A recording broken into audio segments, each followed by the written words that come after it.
you know what? I'm gonna tell you the truth. Go on. I'm into a situation where if I go on a date with a woman, I want to see whether how she's looking at the payment scenario. Oh, brother! You flopped the game. I don't mind flopping the game. I'm saying to this, I want to see whether. Hold on, I'm cutting off his mic. Hold on, Hold on. So you hold on. Can I say what I'm saying? Are you looking for the reach? Because I'm not backtracking. I'm gonna tell you. Go. What I'm saying is, if I go out on a date with someone where we mutually agree to meet and go somewhere, These right? are the views of and we're vibing. and none of the real men of the yeah, Eloquently and Saying not the Nothing real men podcast. of the eyes, right? I want to see how she feels. Yeah, beta. Call me what you want. I want to see how she feels about chipping in to pay for the bill. So hold on. I want to see. Hold on, hold on. I want to see that. No. So are you the man that the woman should do the reach? When I say the reach is when the bill comes Right. and they reach for their purse Right. to indicate that they are willing to pay. Girls, don't date men like this. No, yeah. Don't date me. Don't do it. But don't date me. But call me.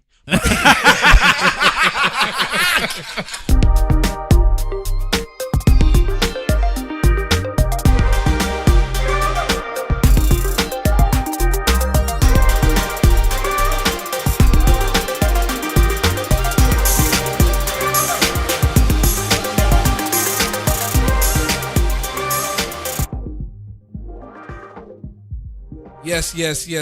Ladies and gentlemen, boys and girls, cats and dogs, rodents and other small insects, welcome to another episode of the Eloquently Saying Nothing podcast. This is episode 71. Hashtag ESN pod on all your social medias, and you can find us at ESN podcast everywhere. I am Stavros Bus, and in the room with me tonight, I have a selection of bastards, one bastard and a few other black brothers. So let's start with the bastard, Mr. Wolf. I'm not ready. He did that on purpose as well. And okay, then we'll move on to Simple Simon. Yo, Simple Simon's in the place. I'm here to bless you again. What happened to your Jamaican proverbs, bro? I ran out of Jamaican proverbs, bro. There's not that many. Why did you just start reading off the menu from the Caribbean restaurant? Why did you just One stew chicken, rice and peas. One stew chicken, rice and peas, medium or large, £4 or £6. £9. When I have it. When I have it. £9. £9. £9? Large. Yeah. Large. Yeah. But that shop is wicked though. No, but it's £9, bro. No. £9. Is it worth £9? It's But worth £9. you know what? They were picking like prices. They were asking like, what's the price? They were asking because it's such a new shop. But anyways, we'll get to that. Big Wahala. What's good? Big colors in the building, people, as always. The actor. Was that it? That's what I always do. You don't do nothing. I don't do nothing. What did you call me the other day? The Mike Tyson of the podcast. I just come in with my black shorts and that's what I'm go about saying. our business. He's probably the Mike Tyson. Go ahead, the actor, man. We're a couple of fellas sitting here. You do what you do. I do what I gotta do. But if it comes down to it, and I gotta take you out, make no mistake. If it's between me or some poor schmuck whose wife I gotta turn into a widow, brother, you were going down. What's going on, people? It's your boy, the actor, up in the building. You know the film, don't you? I don't. Do you know the film? You know the film? You know the Yeah, film. I know the film. Everyone knows. You know the film, You know man. the film? Heat. There you go. There you go. The Heat? There you go. Yeah, it's Heat. There you One have it. day, I'm gonna. De Niro, isn't he? Yeah, De Niro and Pacino. That was Pacino's line, though. One day you're gonna waiting- tell me what waiting you're for gonna the you're gonna Irishman. do. You're gonna tell me what you're gonna do, and I will do a back-to-back monologue. Oh, ready, man. I'm ready for you. But I have to remember the thing. But whatever film it is, we'll do a back-to-back monologue. Okay. Alright, that's called a duologue, but let's do it. Whatever Duologue? it is. Yeah. Oh yeah, because it's not mono, innit? It So- sounds like a place in Nigeria, a Juleba. That's where my grandma's from. Is it? Yeah. We have the old, decrepit bastards and gaining weight, Mr. Wolf. Am I gaining weight, bro? Yeah, you have. I got a little pouch still Yeah, you got a belly, bruv. compared to what I used to have. Yeah, but compared to what yourself, you used yeah. to have. You've Yeah, been but Compared yeah, to me, but- you're like bones. Last week, yeah, when we came in, what's his name? Simple must have said, "No, why are you looking like a slim thing?" And the way that the guest looked at me was like, "What? What are you on about?" But obviously, they hadn't seen me at my fattest. So yeah, All right, say your thing. Yeah, this is Mr. Wolf here. Yoruba proverb this week is before getting to our ultimate destination, we may... Hold on. Before getting to our ultimate I thought destination, you were ready now. I thought you were ready. we may have to get to where we'd rather not be. Yeah? Yeah, Be saying Yoruba. strategic and focus. Be strategic and focus. Yes. Focus on one thing, I'm assuming. Bruv, I can Not two multitask. things. Just like I did last week and the week before. Okay, all right. Yeah, and the week before that. We'll test him later. And last but not least, we have a special guest in the room. Mercury nominated Ty. Greetings. And yeah, I'm here. Still here. Still making music. Still trying to represent the black community in music circles in a particular way. So yeah, I'm just honored to be here. And yeah, I can't wait for the banter. More hip hop, UK hip hop legend. No? UK hip hop legend. Yeah, I'll call You get him. me? Yeah, Okay. sorry. Throw that in there. I need to do a It's proper like introduction. him. Yeah, that was a weak ass introduction. I'm not being funny. Like I heard the introduction and I thought, Okay, all right. Let me try again. Listeners might turn off. UK hip hop legend, Mercury nominated. In my opinion, the joint best UK hip hop album ever. I have a dispute with somebody, but the joint best UK hip hop album ever with Upwards, and South London legend. All right. Considering that you told me that South London people are not. Don't listen to what he says. Yeah. Listen. Don't listen to what he says What we're about gonna South do London, with that man. is I'm gonna listen. No intro can really explain how it feels to be in a room with fellas and be able to talk and podcast and vibe. So thank you very much. Regardless of what I've achieved, I've still got to go and wake up and make mum proud. So it don't really matter at the moment. How is mum? Mum is not talking to me.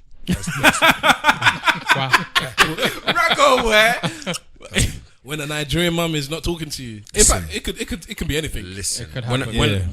when a black mum is not talking to you, Yeah, boy. So what tribe are you? Because we're all Nigerian. We have a split Nigerian, half Jamaican.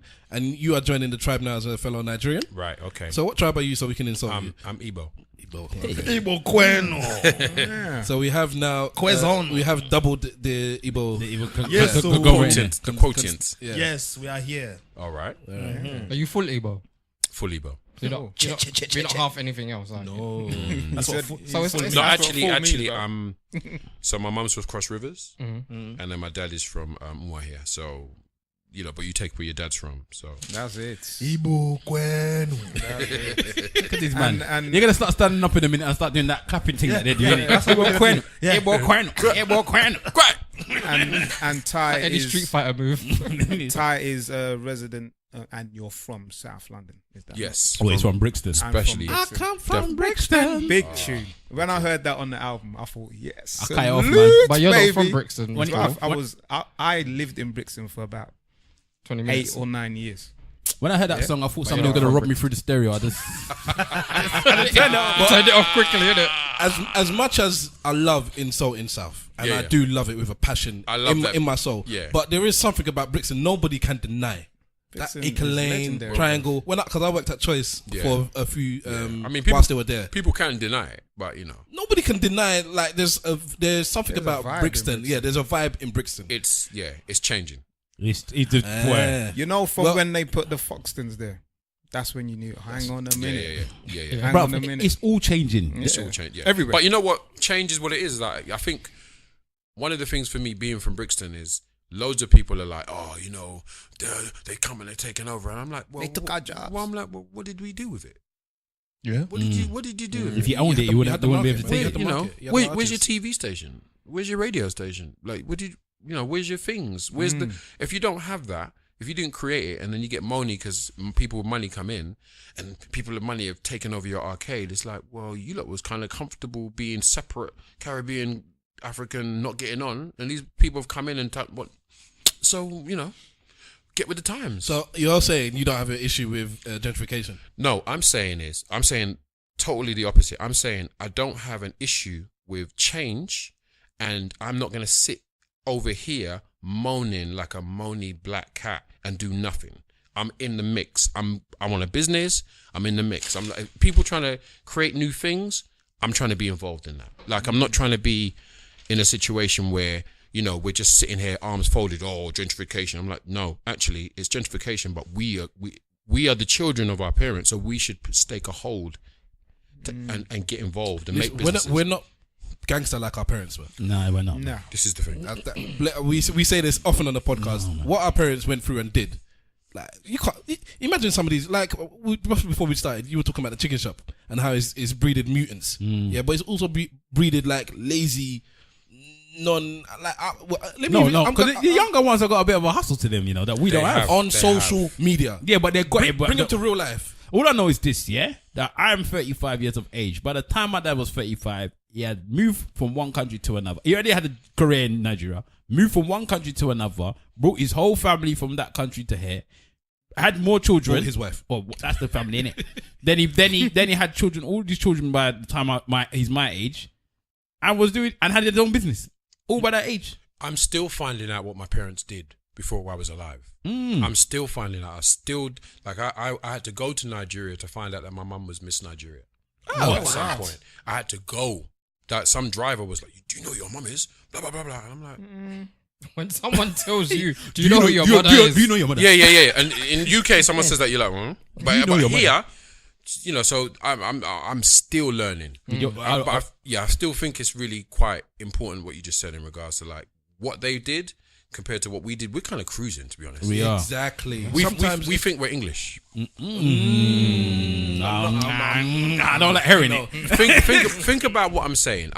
This is not personal. I'm talking about we think we're English in regards to look at the children now, not you, the children now, how they're moving. What age are you talking about? I'm talking about any age that's younger than us, right? That at least 10 years. The under 20s. The 10 years plus. Look how old you are about under 20.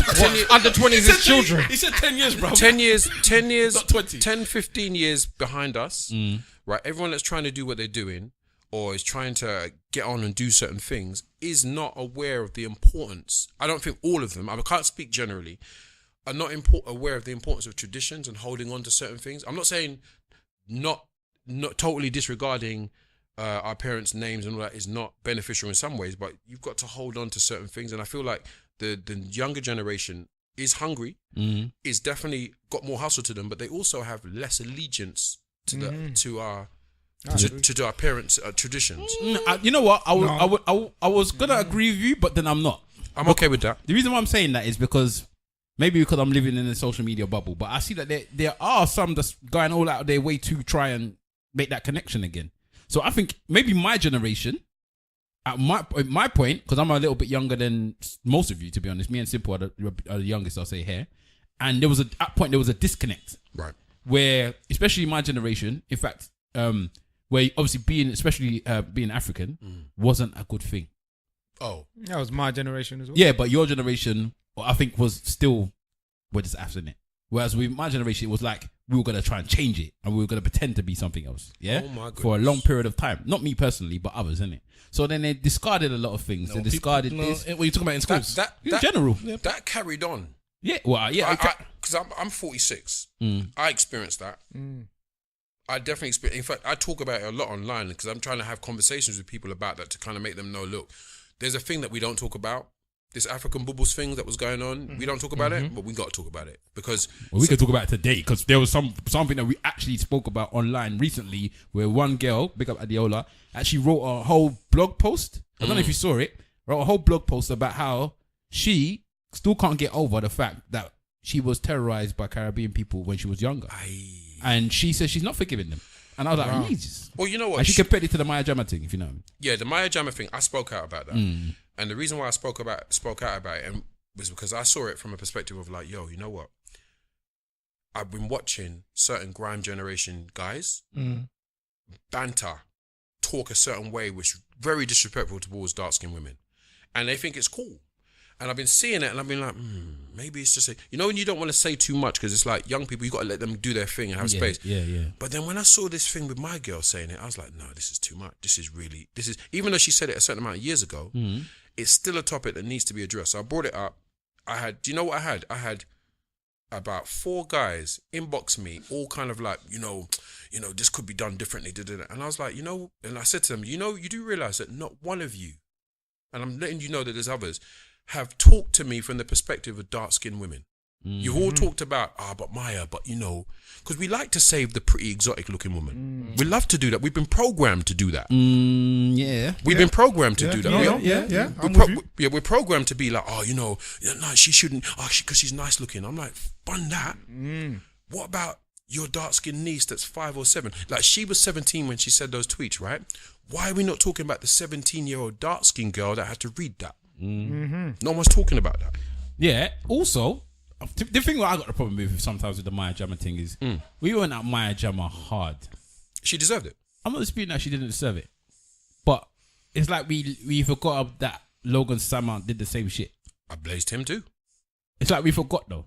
No, Like, no, but and we got him for 5 minutes. He lost his job. Yeah, blah blah blah. But then we left him. But you know what I love about that is we didn't just forget about it. What it revealed about us is our Uncle Tomness. Yes. Because the Uncle Tomness is the truth of it is most of the grime generation didn't speak up because they don't want to lose him playing their music. Some of them were involved in the discussions with him. Yeah, but some people, nobody wants to blaze him because They need him. Yeah, they need him. But my thing They is, feel like they need him. yeah, they feel like they need him. But that's the hustle that you're talking about. Mm. A lot of these youths are willing to damage blackness In pursuit of what of they want money. to do. necessary They're willing evil. to do that. Yeah, but there would be some people that said that our parents' generation was prepared to do that for the pursuit of money. Our parents' generation are untouchable in regards to what they've done and the contribution that's putting us here. Anyone that uses that argument is being silly. Nobody's gone through what they went through. I'm not disputing that. Yeah. But I'm okay, saying no, you know what? Actually, I'm gonna say that a lot of our parents, not our parents in this room, definitely not mine, but a lot of their generation were the ones telling their children that's our age, don't bring no dark skinned person home. Stuff like that. So this was seeded down. You can't just like say because you went through struggle, because you had it so much more harder than us, and because you did so much more, you're absolved of all the nonsense that you might have I'm not done and passed on. I'm not absolving them, but as children, right, and we live in the UK now, our parents don't read Google. Our parents don't research and do all those certain things. We do. So when my mum is trying to hold on to the Venus de Milo cream that she thinks is just beauty cream when actually it's skin lightening cream, I'm the one that's like, nah, babe, you can't do that no more because we know better. What I'm trying to say is you can't expect them to know better.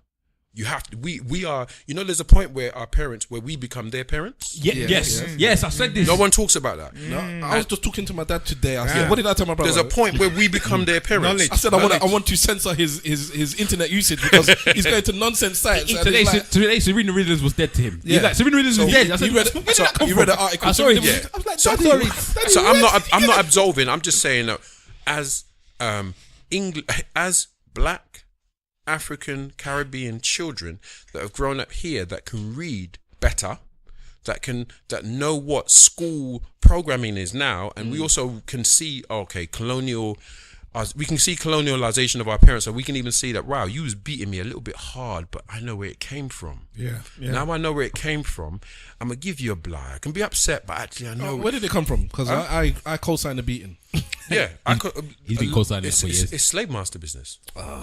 He kind of is though. No, I will put my life that before white man ever touched Africa, the Africans were beating their children. They were. But maybe not to the same levels. Exactly. That's what it is. That's what it is. A lot of it was sitting down and So hold on, because it went from Yeah. being a case of, because when you even read the books and stuff like that, it was a case of the punishments was of beatings, but there was also a sitting down and having a big explanation of why this thing has happened. Yes. Yeah. And that didn't come down with some of them. So Yeah. are you saying that our parents that never touched slavery, that It's never the legacy. touched, It's the legacy. but they live in a whole different country. They didn't. No, but it didn't seed but through. they were raised through a legacy. Like I don't know about you.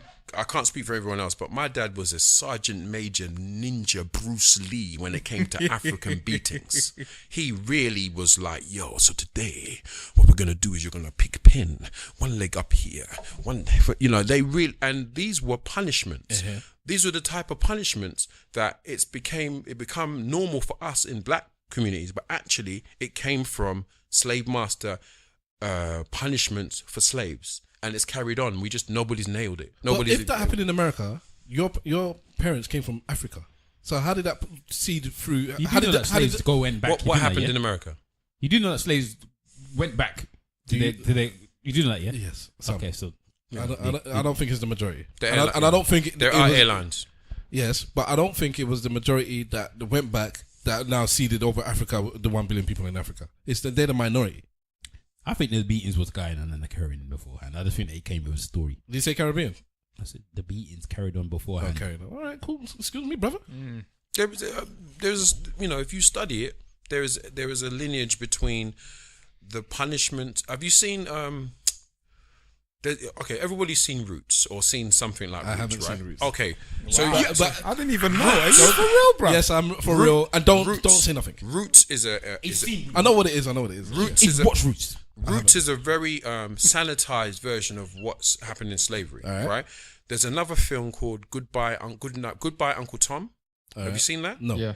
Okay, if you see that, what that is a more realer depiction of what was going on in slavery. So Roots was made for white people in America. It was made to make white people not feel so bad about slavery. So it was very toned down.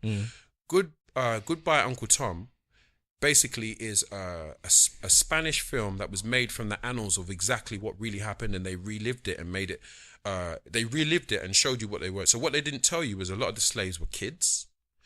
What they didn't tell you that as much as the women were being raped, the men were being raped. Yep. So what I'm trying to say is all of this scenario is loads of things that we're not aware of actually have been trickling down. I'm not saying we must always point towards slavery, which is probably going to segue into the Kanye thing. Because I was going to say is one thing I can combat with that, because slavery was a choice. So clearly, I don't know what you guys are talking about.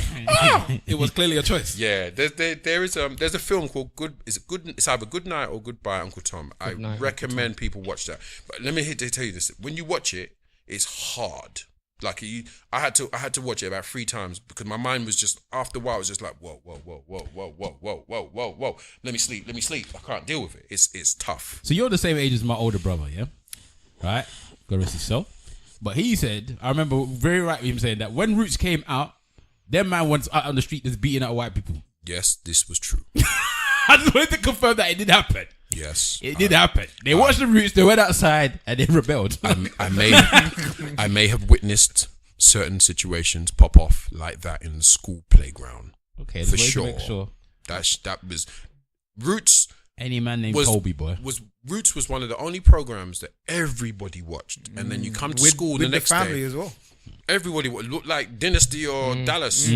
Roots was very important. Okay, so let's move on to the elephant in the room. The choice. I don't even want to talk about this, do I? Yeah, because for the last 2 weeks we've been speaking about Kanye, innit? what did I And Big tell you? Wahala does not want to talk about Kanye. It's same. Ty touched on it as well. He's like, this stuff is like it's almost like it's not worth talking about. It's But WWE. I'll do it for this. Yeah, but it's WWE, man. The man is just doing it to promote himself, and we're all talking about him, And it's working. and it's working. Yeah, No, but the fact that he's doing it to promote himself.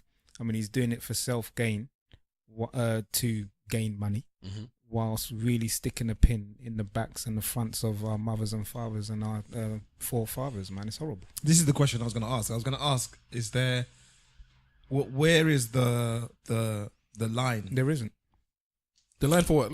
No, where is the line for when you just have to leave it alone? Like, I think he's gone too far with this one. When you leave what alone? Like, he's obviously doing this for, like you said, for money and for You attention. say obviously. I'm not saying obviously. So, all right, he's doing. Somebody said it.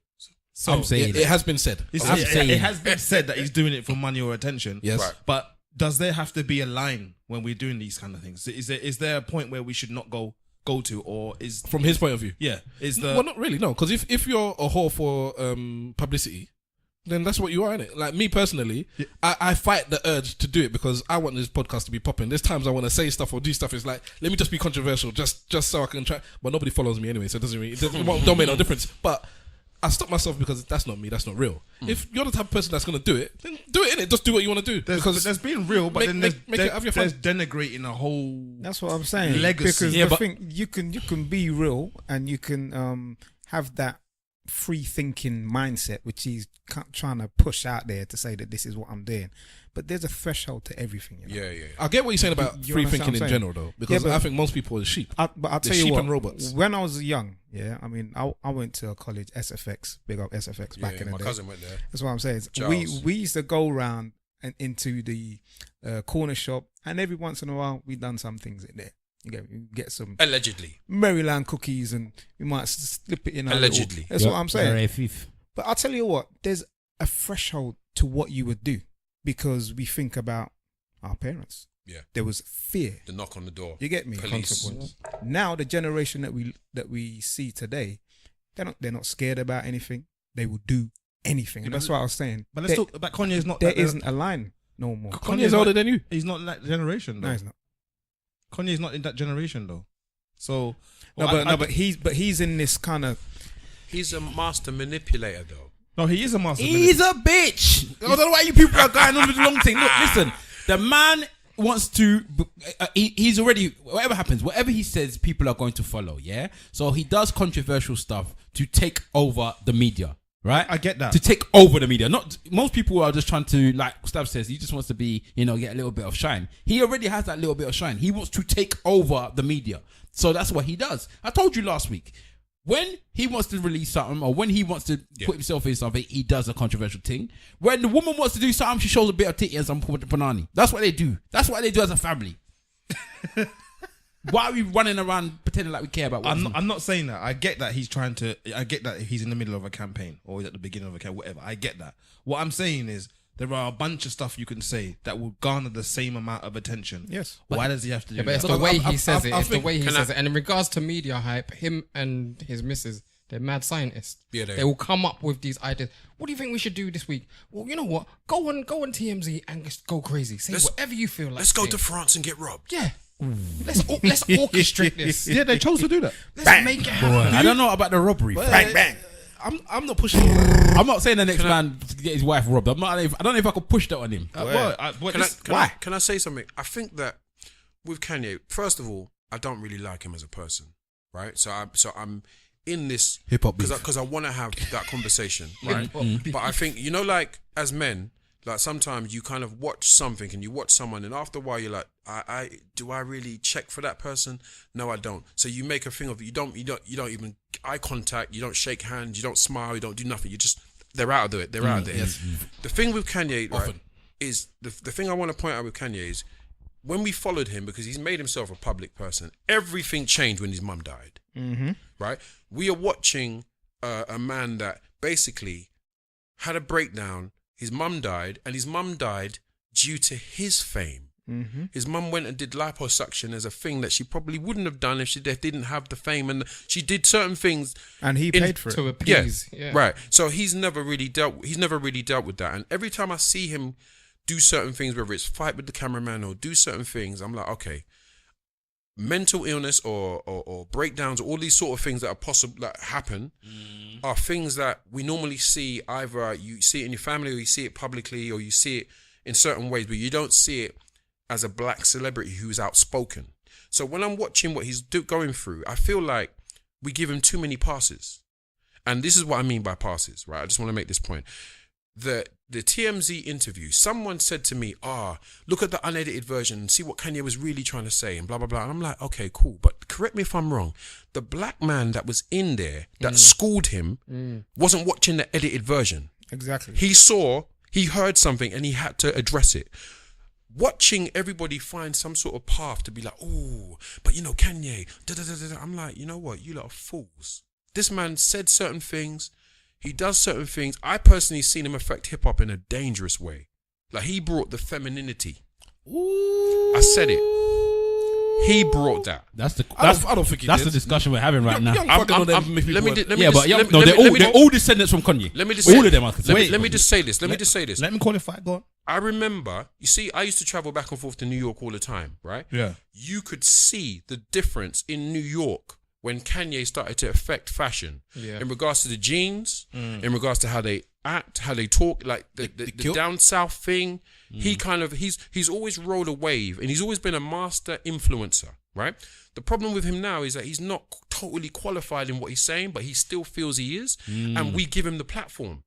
I haven't got time. Like Kanye is not an influencer for me, but I'm seeing how he is for other people. And I'm like, okay, you lot do what you're doing, but I'll be over here paying my bills. I'll be over here loving my kids or doing what I need to do, because we in real life, you don't let someone come out of nowhere that you're like, I'm not really sure about you, influence you like that. Exactly. And that's what I'm telling people, that he is the Katie Hopkins of hip hop. But people don't want to listen to me when I'm saying that. But even in regards to You said they don't want to listen to no you. one wants to listen to me, man. You lot all want to still be telling me what Kanye said. But the thing with regards to this whole situation, I'm a bit like you. I'm not people like he's mentally ill. It's not mentally ill. He knows what he's doing. Okay. He knows what he's doing. All right. Does any of you three want to say something before we move on then? No. Go ahead, man. All right. He's gone too He far. called his child a direction. We'll gone too far. he called his child. He called his child two directions. North south. Yeah. All right, so Kojo, the comedian, my said, I agree with him, bro. If someone keeps slapping you in the face, at some point, you're allowing it to continue. You're scared about what might happen if you fight back. Fear is a choice until you have no choice. And what was he referring to? Kanye's comment. comment about slavery being a choice. All right, so I'm going to mention something. Did you see his tweet after that? What did he say? Let me hear that. Yeah, you and After he did it. a whole bunch of backlash, because he got it on social media, Yeah, he got finished. what he said was, my experiment worked. I didn't really agree with what Kanye West said about slavery, but I agreed with it just to show how easy it is to upset people on social media. This is the same thing Donald Trump does and laughs at us all because we're quick to tweet. Can I get the floor? Go ahead. Go for it. Take the A couple years ago, Kojo said something online that I didn't agree with, right? He said this thing where he said, like, if you move with 9 broke people, you're the 10th. You'll be the 10th.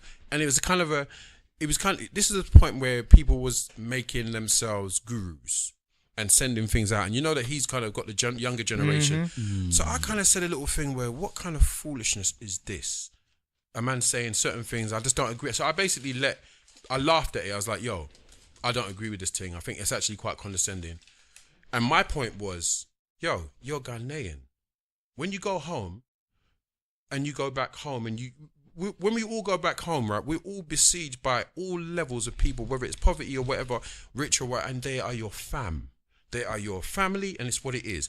You're African. How are you going to turn around and start talking this talk as if you move with 10 people or 9 people, you're rich? Now, I understand what the point is. No, I just want you to understand that the reason why he can say that type of nonsense, you really touched on it. He's a Ghanaian. But anyway, carry on.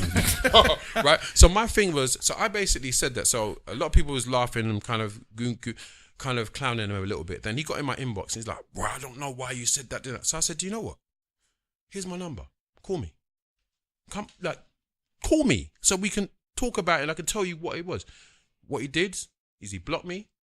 Then he started saying some stuff online, blah, blah, blah. He never dealt with the issue. So what I'm trying to say is, me having that issue, that situation and that run-in with him, and every time I've seen him, it's been a little bit kind of like a vibe. Like, you know when someone goes to the gym and they take pictures like, yeah, you're next. That sort of vibe. And I'm like... You know what? I sent the topics out before we recorded. And as we were coming down here, I brought this up and he's like, what did he say? And I'm like, but all the other stuff, it seemed like he had gone through the topics.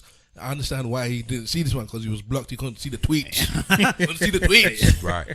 So all I'm saying to you is, with that in connotation to what you're saying about Kojo, to me, obviously he's a black celebrity and I want to see him do well, but be responsible for what you're saying, especially when you're influencing younger people, because I'm not someone that younger people are necessarily looking up to or trying to get a job with or whatever, but you are. So when you have platforms where you want to talk like a guru, don't talk doo-doo.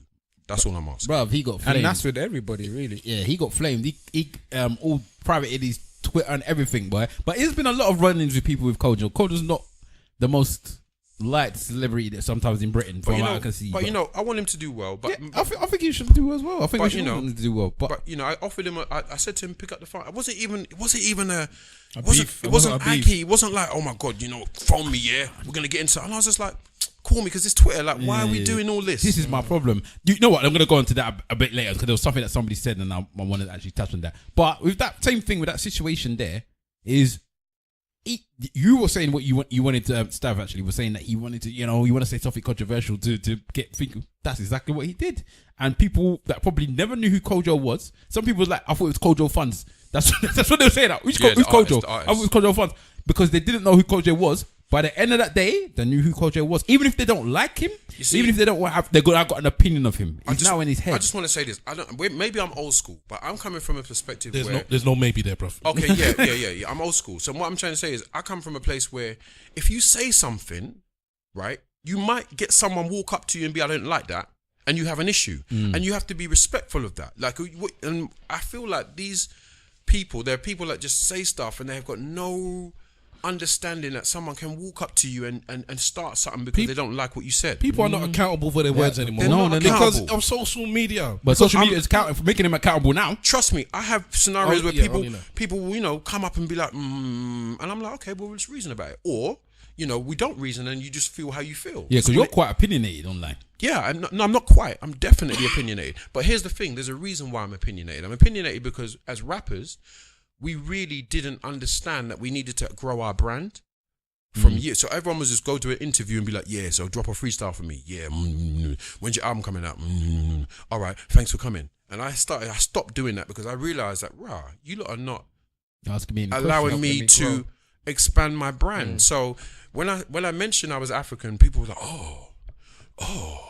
And then they were like, oh, but it doesn't mean, I'm like, no, it means something.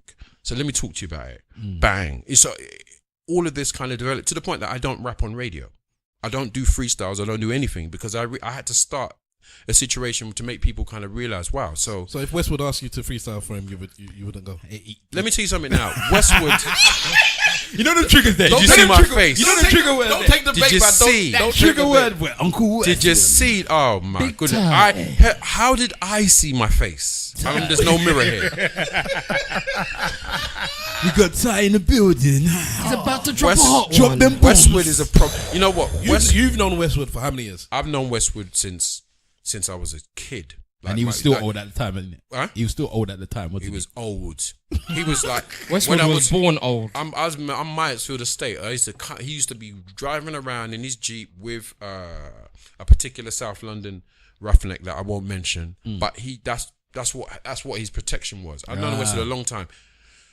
Westwood is a problem, and I'm gonna say this now, right? So people can understand. Like some people are like, "Oh, you just hate him." No, people have died because of Westwood. Let's get clear on that. It's definitely going down. Yeah, people have died. Bruv, this is a serious. Yes, people have died. The people have been beaten up. There's artists that have been beaten up because Westwood has sent certain people to do certain things. People should challenge him on these things. But people have died. Basically, Brixton, the Vox Club, when that youth died, when that youth was attacked, people need to ask questions about what that situation was. And people don't want to do it. Westwood is our Jimmy Savile, but nobody's revealed it yet. Jesus. But no, God Hold damn, on. 47. When somebody says something like that, you shush because that is the snippet that is getting. I need silence after that so I can cut out. Go on. no, because Want me to say it again? it's No, no. No, because I'm it's only so- joking, bro. I know there is numerous young girls. There are numerous. Especially that are now older, but were young girls. At Black times, girls. Black girls Yeah. that have told me that Granddaddy Westwood Hold on. was trying to take. When you said he's Jimmy Savile, I thought you meant like in another kind of way. Do you mean Take it in many ways. in every way. Jimmy Savile was doing many things. We're still figuring it out now. Giving you sweets and then giving you other stuff. The point I'm making is God damn, Jimmy 47. Savile was a problem that the BBC was kind of aware of. And they didn't want to do And they nothing didn't about want to it. do nothing. And then when he died, it was like, And it's the same with the politicians. So when the Cyril Smith died, then it's like, And then Leon Britton, when he died, And then Ted Heath, load of that. So we won't go into that. Where do you think the concept of Jim will fix it for you came from? I don't know. Jesus. He fixed it for people. He Bruv. made sure people got fixed. But you were gonna say, Yeah. you were gonna say in contrast to So what I'm trying to say is with Westwood, there's things that he's done that that will absolutely only come out when he has no power. But people are tiptoeing around it. So people don't know that the reason why he stayed in his job for so long was because the person that he's a godfather to the person that worked at the BBC that kept him in the job. People don't know that he was involved in a lot of the programming in regards to the reason why the grime generation love him so much is because he figured out like, okay, I need to get with the younger generation. Yeah. Very much like Kanye. Yeah. He keeps in contact with. Yeah. the Keeps new in contact. thing. Yeah. So a lot of the grime generation are like, I don't know why everyone's so mad. It's like, well, You don't know, man. You were what I too love young at the time. What I love about the grime generation is the grime generation to me reflects the black family in regards to actually we grew up in a situation where you like even I know you lot, I know you guys from your older brother, but I still know you as do you get what I'm saying? It's like it's cousin Ty come to sit down and vibe with you in a sense. Yeah. And then, you information get exchanges down. That's what happens. In the UK, that's not happening anymore. So the youth don't want to hear the aunties and uncles speak. They don't want to get advice anymore. They don't want to do that. And because of that, and I'm using that as a metaphor, that's the breakdown of the black family in regards to the mum, the uncles, the village, the extended village, the singular nuclear family, all of that. It's the same thing with the music. Younger generation, like So Solid, like I'm really cool with So Solid now, but at the time they didn't want to hear nothing. It's only when they got treated a certain way that they started to realize, oh, These men are talking sense. yeah, not even these men are talking sense. It's like, oh, you are my brother. Like when I see Mega, we can sit down and vibe now. At the time, I'm not saying Mega had anything wrong. I'm just saying that that's the way the music industry has a lot of the younger generation. I think it's the arrogance of youth throughout society in any which way. As a youngster, you always think, what do you know? It's only when you get older you realize, wow. You were trying to school me. Yeah, from you've early. been through everything I've been through before. I remember. Do you remember your aunties and uncles on road that would spy on you and let your parents know what you were doing on the street? Yes. Do you remember that? It was the neighbours, but it didn't even need to be. You remember that? Yeah, we know that. We had that. They don't have that no more. They don't have that. But brother, I was saying it the other day that I was saying it to us. I remember I was asking us, is it us, our generation? I was asking. I can't remember if it was on the podcast, and I was saying, now back in the day, if I went home to my dad and he said somebody on the street boxed me in the face, he's not running out on the street to come and fight the man that boxed me in the face. He's saying, why did you get boxed in the face? Right. Whereas now, if my child or whoever's child comes back and said, daddy, mommy, I got boxed in the face. Who boxed you? And they're running out to go and box We the mentioned person. it, innit? I think it was with Wayne here. Yeah. That's the difference between our generations. They're so protected. They're not even allowed to be. It goes back to that word we used it before, accountability. Yeah, There's no accountability for that, nothing anymore. It's the same thing when we was in school, isn't it? When we was in school and we had teachers telling us off and making a phone call to the parent and what have you, we would get beats. But now, one time now, the parents ready to argue to fight the teacher. parents going are in. ready to They're go going to the in. school and have beef Bro, with the I parents. used to see it all the time. Like, it used to be a contrast between me and my boy. Yeah, one time we both got suspended for the same thing. We were fighting with rulers. Yeah, I hit the ruler on him. He hit the ruler on me. He hit the ruler on me first, even, and then I hit him back with the ruler. TMI. Yeah, what happened, right? Then we went into school. I got suspended. You know why I got suspended? Because my mum and dad came in, listened to the teacher, said, did you hit the person with the ruler? I said, yes. I got suspended. The other one stayed in school because his mum came in, kicked up fuss, said he was going to do this to the teacher, do that to the teacher. And in fair, they said, okay, we'll keep you in. But we both did the same thing. In fact, he did worse than me. He did something wrong. But because his parent was he coming a to black? argue, because his parent was coming to argue, Right. they accepted it. And that makes you now feel like you're not accountable for your actions. My parents would never dream of arguing with a teacher. Anything a teacher said, and my parents were really Bruce Lee ninjas with it. They like, come to the school. Oh, he did what? Really? Da. On the way back home. Beatings. Why did they wait till you got home? Why on the way back? I said on the way. home. No, because my parents would have beat me in front of the teacher. Nah, they don't. Nah. Man got beaten in transit. Yeah, I got beaten in school, bro. Nah, my parents. Nah, man. My parents, social workers. They're not trying. They're not trying to get. Remember, the laws are coming in. My parents would beat me, but they would pretend that they didn't do that. Oh, okay. Well, my dad was known in the school Your for parents beatings. would beat you with the orange in the sock so you didn't get bruised. My dad was known. He was known. There was one time my dad beat me in the assembly, and the teacher was crying. I remember, Mr. Williams, don't do it. My dad slapped me up, boy. I don't even know what I did that day, but he was annoyed. So that day I got a slapping. Yeah, my dad did. All right, do you agree with beats then? Huh? Do you agree? Because you mentioned too much beats before. Now you're talking about beats as a good thing. Do you agree with smacking children? Out of my mouth, I said beating's a good thing. Well, just now You just implied that I said it's a good thing. I'm doing you now. Yeah, because he I never was said assuming that. then. All right, then I'm asking you. Right. Is beatings necessary? Not necessary. Beatings is not necessary. That's not the question. No, beatings is necessary. It's not sometimes. necessary, I think man. that's the answer I'm giving you. I think beatings are necessary. It's the wrong answer though, because they're not necessary. So, Okay, is beatings good? Is you want me to say beatings good or do bad? you agree with beating or not? I absolutely agree that beatings sometimes have to happen. Okay. 'Cause some of the dizzy rascal youths that I'm seeing out here were 100%. missing a couple beatings. Yeah, missing a good beating. Damn A sharp. couple. Yep. Some of the rude boys that I'm seeing out here doing certain things, punching up girls and blah blah blah, but never got beaten at home. Yeah. Put 2 and 2 together, I'm coming up with 44. All right. Sorry. All right. So let's move on to the next topic. Then. Not Let's move on. 47. Do you want to talk about Issa Rae and her thing?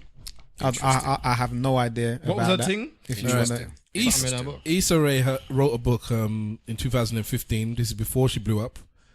She had Is it awkward of a? Isn't it the diary of an awkward black girl? the diary Awkward of an Black Girl, awkward black girl. Yeah. Yeah. By the way, just back in the day, Stav did say on this very podcast that she stole that awkward stuff from you. Just out of the way, because obviously you were the first awkward boy. Yeah. Right. Just wanted to know that. Okay. Stav did say it. Did I? Yeah, you said it on the podcast that you stole that from Pat. I'm no way am I flying with that. I know it's not the truth. No, but you know when he said it though. You know when someone says something, you're like, yeah, but you can't say that. I don't recall. You said saying it. that either. You said it. I publicly don't agree with such things. Issa Rae might be coming with some good money. But you know what's interesting? Insecure is a great program. When the thing about her, right, is she's awkward. So she kind of says stuff. You know, if you watch the program, if you watch the stuff, she says stuff that's a little bit like, ooh, she's trying to be different. So I'm not surprised that she said something like that in the book. But I do know from watching, because I watched Awkward Black Girl before I watched Insecure. Yeah, so I kind of caught her geekiness. Exactly. All right, well, let me tell the masses what it's about first. Yeah, okay, sorry, go ahead. Sorry, so they know, because people here and people listening, not everyone's gonna know what I'll blow. So it was a 2015 book, The Misadventures of an Awkward Black Girl, and in it she wrote, or in part, this is why I propose that black women and Asian men join forces in love, marriage, and procreation. Educated black women want better intellectual match for you than an Asian man. And I'm not telling you about Filipinos. They're like the blacks of Asia. I'm talking about They are, you know. I'm talking about Chinese, Vietnamese, Japanese, etc. No, sorry, I don't mean to. I am taking that out of context. I'll let you discuss that before I put it into context. I was gonna say, don't let me rain on your parade, but you started with this is why. So I don't know what the reason. Okay, she's saying that. All right, I'll give you the paragraph. Right, educated black women are too high maintenance, high strung, and independent. They don't need men. There is a widening gap between the education of black women and men, which doesn't leave very many suitable suitors. Unfortunately, the higher one's degree as a black woman, the lower your chances are of getting married. And sorry, this is small. And add to the cotton pile the stereotypes of being loud, complicated, and difficult, and keep hitting the wire on the table, which you shouldn't be doing. Black women, your reputation sucks. Asian men are also overburdened with racial stereotypes that don't really work in their favor. Why wouldn't women want to marry and reproduce with men who are classified as intelligent hard workers? Maybe because Asian men are frequently emasculated in the media or presented as sexless props for comedic relief. Oh, if only they could absorb the burden of black male stereotypes, I'm nearly done, genitalia exaggeration included, maybe their demand would increase. Maybe that would make all the difference. Instead, the plight of the Asian man is nearly the same as that of the black woman, except for the fact that their women tend to marry white or other far more often. And then blah, blah, blah. Is Asian man Oriental man or Asian man Indian? They man? mean Oriental. They mean Oriental. yeah, back as then. in East Asian, yes. Okay. Because Oriental is Is Is it a slur? Is it a slur now? you're It's not a allowed to satire, say- man. you're It's not allowed not to real. say- You know that. You do know that, yeah? I don't know. Oh my god. We're meant to let it, I want people to moan about it before I explain it. And what am I supposed to know this? No, Not if you. have No, a- you're not supposed Okay, to know. the situation was it's one page in a book. Now, if you only see that page, you will say Issa, man. So what the internet has been saying is Issa Rae is gone. We're finished with Issa Rae now. So why are they saying that? Because they've She's cancelled. Because of that one page. somebody highlighted this and tweeted this page, the picture of this page. We all can get assassinated for what we think and So say. Issa, man. What is everybody here okay with what she wrote? Yes. Because Are you okay? I think that there's elements in the first part of what she's saying that is actually an argument that you can talk about in regards to intelligent black women and the gulf between men and yeah, I can understand that part, but I felt like as she continued, it became a joke. That's Like, exactly what it was. The whole Yeah. thing was a joke, though. Yeah. It's exactly I a think the joke. whole book Is a joke. Yeah. is a satire. Yeah, but it has some moments where it's like, oh, but racism, Stephen Lawrence, and then this. I think what she's played with. I haven't read the book, but the impression I get from the YouTube program that she has and with the Insecure business, so she does write all this stuff, is that she touches on things that are real, and then she puts a joke element into it, so she makes it like hyper real, super real. So it gets to the point where it's like a Busta Rhymes video. Yeah. Like, yeah, this is real. I'm walking down like Zamunda, but I'm not really walking down Zamunda. Yeah. It's not really real, but the joke is in the. Well, I think all good jokes It's in the exaggeration. have a piece of truth in them. And also, it's hard to understand a page if you don't read the book. Exactly. Hard. I think that she said some risky stuff. I also think this is a good example of witch hunting. Like, okay, Yes. wow. So, and I'm like, obviously, like, if someone really wants to catch me out, they just need to listen to a few podcasts and be like, ooh, that. Highlight that Ty said, white people. Da-da-da-da, and that's it. And we're out. And that's it. We're out. You said a few of that on here. I don't think white people is getting people out anymore. I think you have to go. It has to be something else. And they're upset about that, Yeah, shout out the Jews. They are. The white people are upset No, it's about that. About what? Jews and homosexuals. About the They're fact not that being you can, got anymore. yeah, the fact that you can say something about a white Oh person no, doesn't mean anything. white people are the craps now. We know this. Yeah, but they're upset about that. They have no clout when it comes to No, because it's all right business. They are fighting back now. It's like we are right. Yeah, we're denigrated. We are the bottom of the food chain. they're the in bottom our- of the in our own- social. in our They're the own bottom of the countries. social media food chain. In our That's own, what they are. in our own countries. In social media world, white people at the bottom.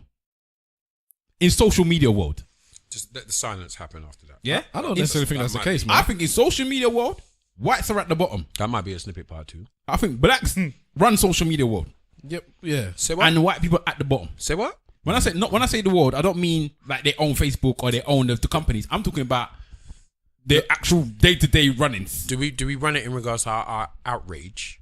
That I was saying. Or do we run it in regards to being productive? No, not productive. I'm No, not saying nothing I'm not saying about productive. productivity. I'm talking about running it. I don't even think they run it in Memes. terms of outrage. I think Memes. gay people, the LGBT, LGBT community run things in outrage. Yeah, outrage is LGBT. They're the loudest when it comes to outrage. They'll shut you down in a second. Oh my goodness! And the Jewish might be second to them. I don't know if I feel like Or the the Jewish Jews move in contingent. silence. The Jewish contingent don't talk on with words. They talk with power. with action. Okay. Like you're fired. Yeah, shout out. What's his name? Reggie. You know. Will this get me Is he fired? not doing that now? Is he? Reggie ain't done nothing for a while, boy. Now, Reggie's alright. He's got some programs coming. No, That's good. He's got He better do one program in Israel, boy. Reggie's the sort of person that will. There'll be a marketing team around him figuring out, okay, you got to pull back for 6 months, and then we got to feed you back in slowly. He'll have that He can never do a podcast again. because you know that. No, he's all right. He would no, but here's the thing: how much of that was actually the fault of the people that did the podcast? Because isn't the same people that did the podcast the same people that have now been found out that were talking greasy about dark skinned women? Isn't that poet? Only one of them. Only one. Let's not put it on Chucky. And he's profusely apologized. No, let's put it on Chucky. 'cause No, Chucky no, never said no, it. no, no, no. I'm going to say this Poet now. said it. No, I'm going to say this now. Chucky has said stuff in the past. Probably. Not probably. Has. God damn. He has. Right? So the fact that he's kind of wisened up and is a little bit more Savvy. is brilliant, but that doesn't mean No, what he said, he didn't say it. right. Ty, are you sure you haven't said anything about dark skinned women in the past? Yeah, I've said plenty. Bad things. I said nice things. I want to go back to his old albums. You can go look I for want to listen to the nonsense. But this, okay, Said nice things. let's go on to this discussion about this social media thing and people actually going out of their way to go back. Before you do that, can I just wrap up the Issa Rae thing then? Okay. I think that it was interesting what Ty said, that people were looking to go at her. Maybe is it because she's a dark skinned black woman? And it's like, dark-skinned black woman with a popular program that did it herself. And he's saying that she don't care about white people. Yeah, and the thing is, it all came up for her when she was at the Oscars and said, "I'm voting for the blacks." That's when they said, "Right, we're gonna look at this woman and keep an eye on her Yeah, yeah. closely." oh come on, man! You conspiracy people, man. Okay, It's okay, not. okay. It's not. It was a white. conspiracy, I'm bro. sure it wasn't a white person that highlighted this and pointed it out. Okay, no, but what I will It's one of the few but black people that actually read. Let's, the agents. let's be clear. We, like I said, our parents' generation, our generation. So Jews did it. Malcolm X was assassinated. Martin Luther King was assassinated. We now know later on the FBI had something to do with.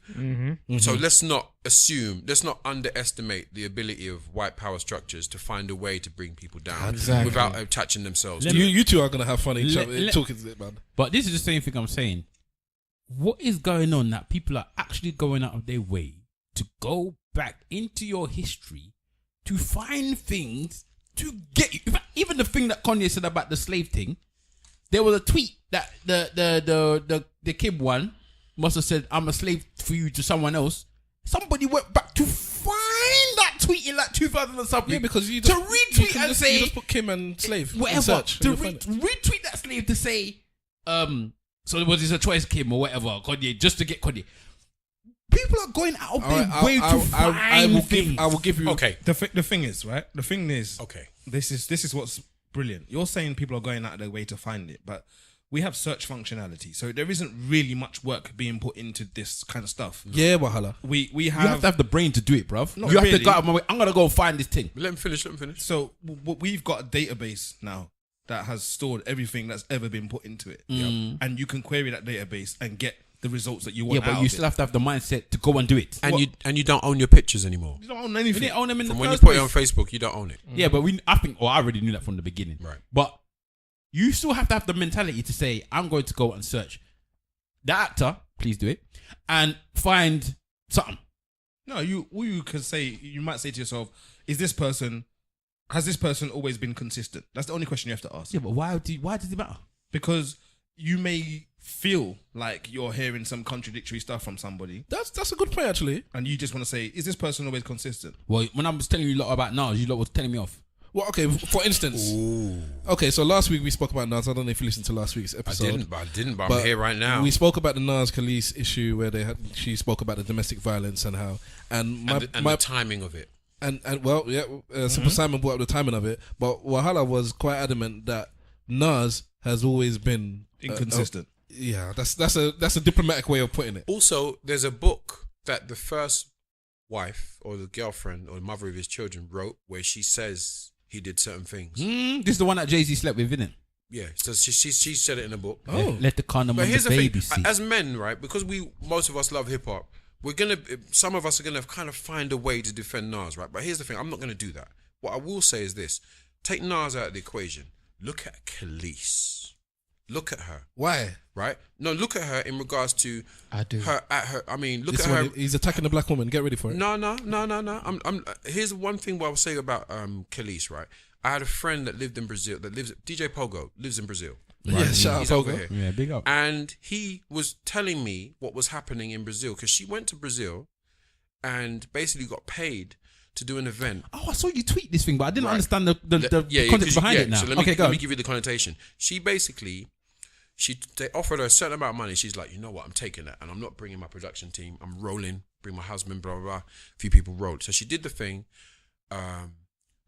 Got to the performance was in a favela. Hey, Performed. She ain't So she Jacko. went to do the sound check and got scared and was like, oh, I'm not doing this. Now here's the thing: if you're saying you're not doing this and you're not having it, fair enough.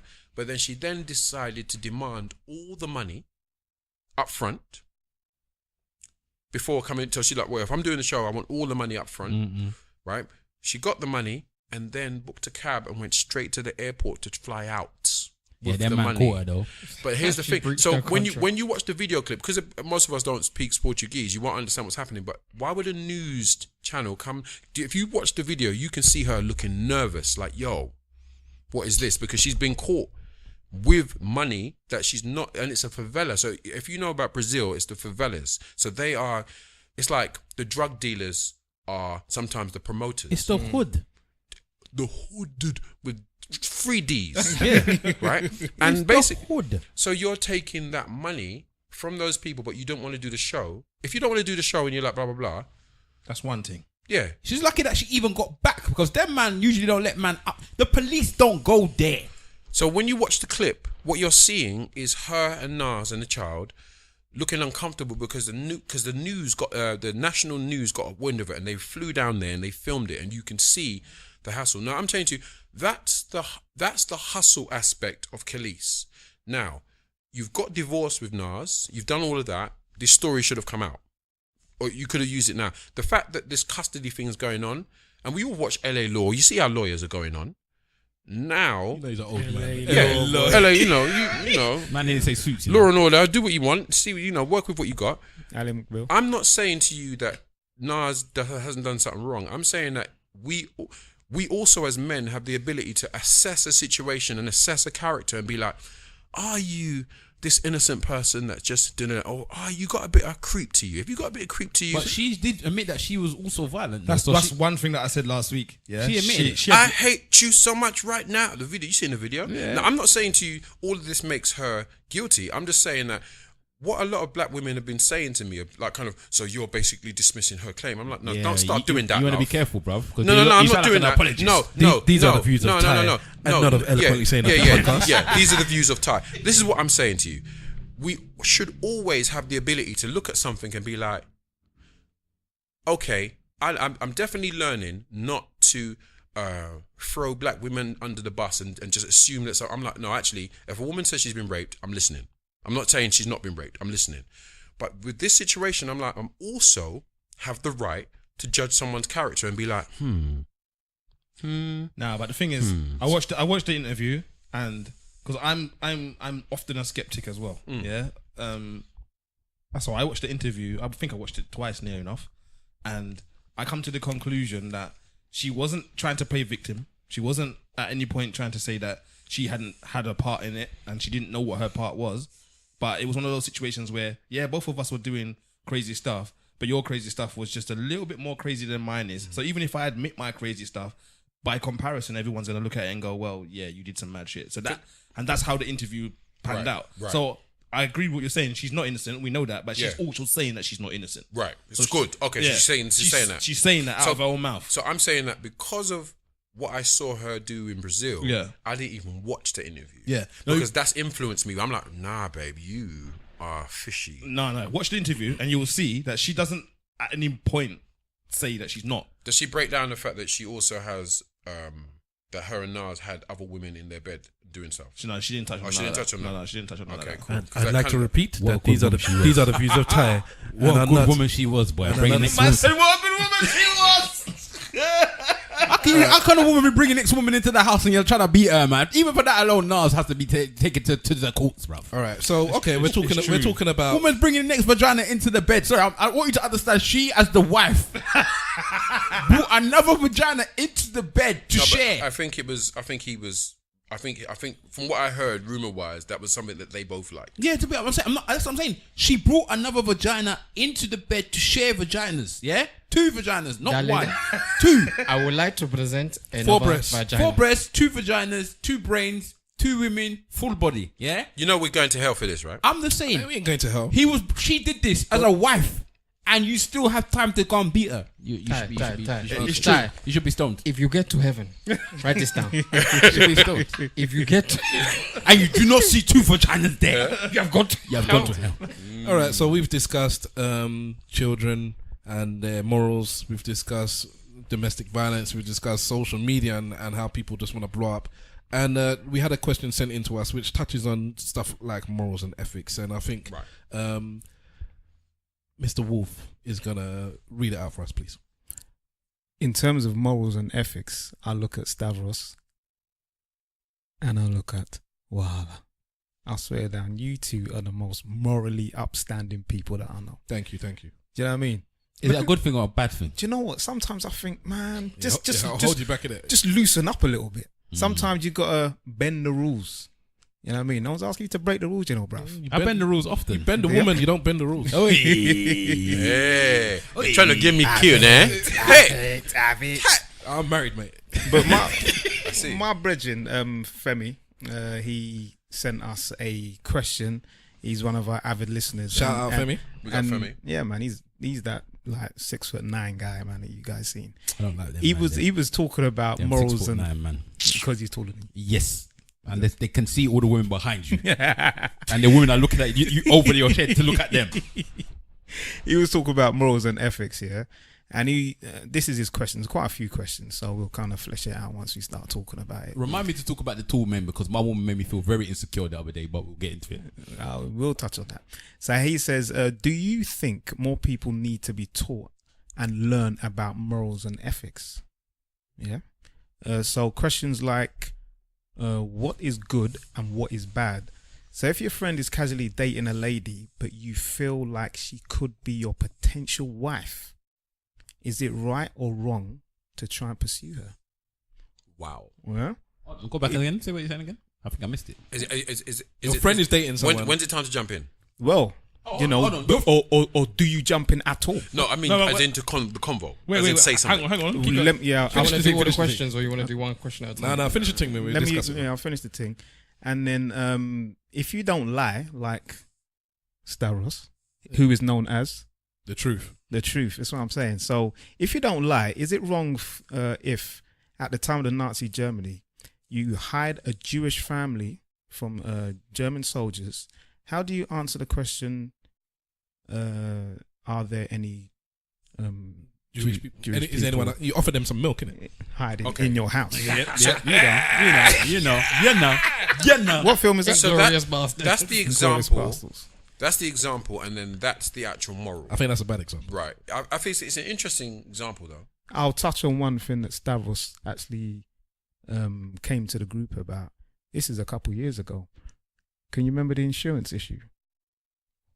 I think you crashed your car or something happened. It wasn't insurance. Was it insurance? No, it was money. That's It was money in the bank account. Allegedly. That's it. They put money in your bank account. Allegedly. And it was an insurance thing as well. I don't remember, man. Can you remember crashing? Listen, Nigerians, when I hear insurance, everything's allegedly. Allegedly. From this point on. Oh, I'm the honest Save man. your, That's what I'm saying. save So yourself. that's what I mean. And the nation I as well. didn't say that. Any normal person would bend the rules a little bit for their own gain because the system is against us anyway. Absolutely. You get me? But my man Stav, who is, The truth. will just tell the truth even though he doesn't get nothing from it. I do get something from it. I get to wake up with my head held high. You see, I wake up smiling and happy in life. But I because got to be honest, I wake up really feeling really good, knowing that I've lied. I feel good about it. I feel, it's good, a good wake up. it don't make me feel good. Because you know why? Because when I, as an African child growing up in Europe and figuring out just how mad this system is and what they've done, there's no way on earth that I'm playing by the rules. Yes. There you go. No way. And this is what That's interesting. In our discussion, remember, in No discussion, way. No I way. would say that I wouldn't wrong a person, but an institute No problem. that has become what it's become because of the stuff that is wrong, because of all of the other people that it's wronging. I got no problem An wronging that. institution, a system. I've got no problem wronging that. So if a bank sends me money on accident, I didn't see that money. Do you understand what I'm saying to you? If a person sent me the money on accident, I'm gonna parlay with the person and be like, all right. And we've kind of all been in that kind of situation before where we've been in a shop and maybe they've given us the wrong change and we say, you know what? Take your money, bro. I do it all the time. Or I see someone has dropped a $5, pick up the $5, give it to the person. Do you believe in karma? I've also picked it up and taken it. Yeah. Yeah. When you've seen somebody drop it. Sometimes I South London. remember being young Oh. and a £50 was dropped and I saw that and I thought to myself, this is a good moment. And I took it. Yeah, but you was and I young. slept well and I woke up and I You were feel young. good. Are you spend it? Do you know what? I feel would say good about about maybe 7 or 8 years ago, about 7 years ago, I found a wallet. Yeah. Yeah, I found a wallet, Did you look in it? of course. And do you know what? At the time, I needed money. So I thought, you know what? This is God's way of saying, yeah, take me this thing. Take up. And I swear down, bruv, there was 90 quid inside that wallet. I thought, you know what? Let me take the wallet. God works in I will mysterious take ways. the money and then the driver's license and everything else. I'll hand it to the police and say, look, God's plan. I found this. Let me tell you something. God's plan. Let me tell you something. Yeah, I'm a karma man, innit? I believe in karma. I believe in it in a way, straight. Right? I've lost my wallet several times. Ask my messages, always cussing. Why are you using your wallet? You know how many times I got it back? Every single time. There was a time I lost my wallet in the car park, about 10 minutes away from where I live, in where the shopping centre car park is. I got a Ring doorbell, innit? I've lost my wallet. Oh God, my wallet's gone. Blah blah blah. 2 2s now. Ding ding. I answered it. Sorry, no, I didn't even answer it. My missus was in Amsterdam with your missus. Right? The Ring doorbell is them doorbells where you ring it. It's got a camera and you can see who's talking to you on your phone from wherever you are in the world. Yes. So I'm in Tesco now. Yeah. Ding ding. I didn't get it. I didn't get the Ring doorbell because I was too busy trying to find my wallet. But my missus in Amsterdam got it. Answered it. The man had drove from where he was all the way to my house and said, "Excuse me, I have this man's wallet. Blah, blah, blah, blah, blah. Okay, can you just post it through the letterbox? No problem. Posted it through the letterbox. Messaged me back to tell me that I had the wallet. I said, this is God just helping me for the times that I've given the things back. I've lost my wallet about 4 times, and every time I've lost it, I'm like, it's been sent back. One time, I lost it on the street. Somebody brought it into my workplace and handed it in. One time, I lost it at Wide for Sound. Big up Hackney Wide for Sound. You might know Wide for Sound back in the day. I don't know. Right? I lost it around that area. Somebody sent it to my house. They took the money though. But I took it as the money was enough for them to buy. No, but the money was enough for them to purchase the thing to send it to my house. That's how I felt. He left all the cards. Just took the money. I think it was like a tenner. See, I feel like, let me ask you a question. Do you think that these values were instilled in you before or this is your particular attitude? My mother and father. Because you both sound similar to me, so I'm wondering That's what I'm saying. I'm putting on daddy. I'm putting on mum because mum. If out of the two of them, mum's the one that will tell you do not lie. I mean, you lot are arguing, but the truth of it is, it came from somewhere, right? Daddy. It came from somewhere. Now, here's the other thing, right? It came from somewhere. Are your parents religious? Yes. No, but they're not heavily religious. They're not the church Bible bashing religious. They're not for. Hold on, let me just get my. Let me tell you how the type of morals that we live in. Yeah, the type of house that we live in. Like I'm gonna say this because it's the truth. My dad was a debt collector, and he was a bad one. And let me tell you why he was a bad. Bad as in Michael Jackson bad. As in bad as he wasn't good at his job. As far as I can say. And let me explain to you why my dad was not good at his job. This is why I'm saying daddy, not mummy. Right? Let me tell you what, my mum used to cuss him all the time. Yeah, because mummy would do what daddy did. Right? There would be times when my dad would go to someone's house to collect money because they cannot pay. Yeah? Get there, see the children running around with dirty nappy, the house is disgusting, dirty, it's blah, blah, blah. No, it's not. It's just okay. He would then give them money. Oh, all right. So I just want to throw this in there so we're clear, right? Because that's why I kind of went back to your parents. So I go back to my parents, and my dad was an elder in the church and all that sort of thing, but he was scamming people out of their money, and he'd be there on Sunday. Allegedly. He'd tell you can get a passport, and he'd take your money. And you know how I knew this was happening? Because those same people would be coming, allegedly, would be coming to my house, shaking the gate, trying to get in, trying to get my dad. And then my dad taught me to answer the door and say he's not in, right? Karma. So what I'm trying to say is these are both examples, right? And I personally feel like a lot of that goody two shoes kind of nice way of doing things is nice, but and it works for you. If it works for you, it's cool. I'm blessed. But I'm just going to say to you, the world that I'm studying, the world that I'm seeing, how black people are being placed, and how a lot of times this religious obedience is the thing that makes it a choice to stay in a certain mindset, right? Like Kanye said, right? Like Kanye was saying. So I'm coming from a mindset of I'm not going to congratulate you for having that attitude. If it works for you, cool. But I'm personally coming from a state of you're not going to congratulate someone for being honest. No. Goddamn 47. Shall I tell you why? Because honesty. No, because honesty didn't get us here. Whoa, that's deep. Okay, but I'm not talking about honesty. So here's what I'm saying. Deep. I'm just saying this now. As far as I'm concerned, anyone listening to this podcast, get what you can. Let me Get what you Can I say one quick thing? Go on. Can I say one quick thing? Not a mercy. There's different aspects and facets that we can use this in. So with me, I'm talking about, for instance, in my relationship now. How So about I'm a married man. We're gonna go to the question. Don't worry. Allegedly. Yeah, I'm a married man. I'm not allegedly. He's allegedly a married man. You're laughing. You're Nigerian, man. You never know. This is the point because You know what? Sorry. On that point, For one did I man ever tell you marriage. about the time that my cousin got married to somebody in Nigeria? But you know how they got married? They put a picture of him at the marriage, and the woman married the picture. He wasn't there. He wasn't there. He was in another country. They married the picture. Allegedly. The engagement. So They married the picture. all right. Did the picture give vows? So That's a 419. yeah, 419 marriage. 419 I'm not- marriage. we won't go into.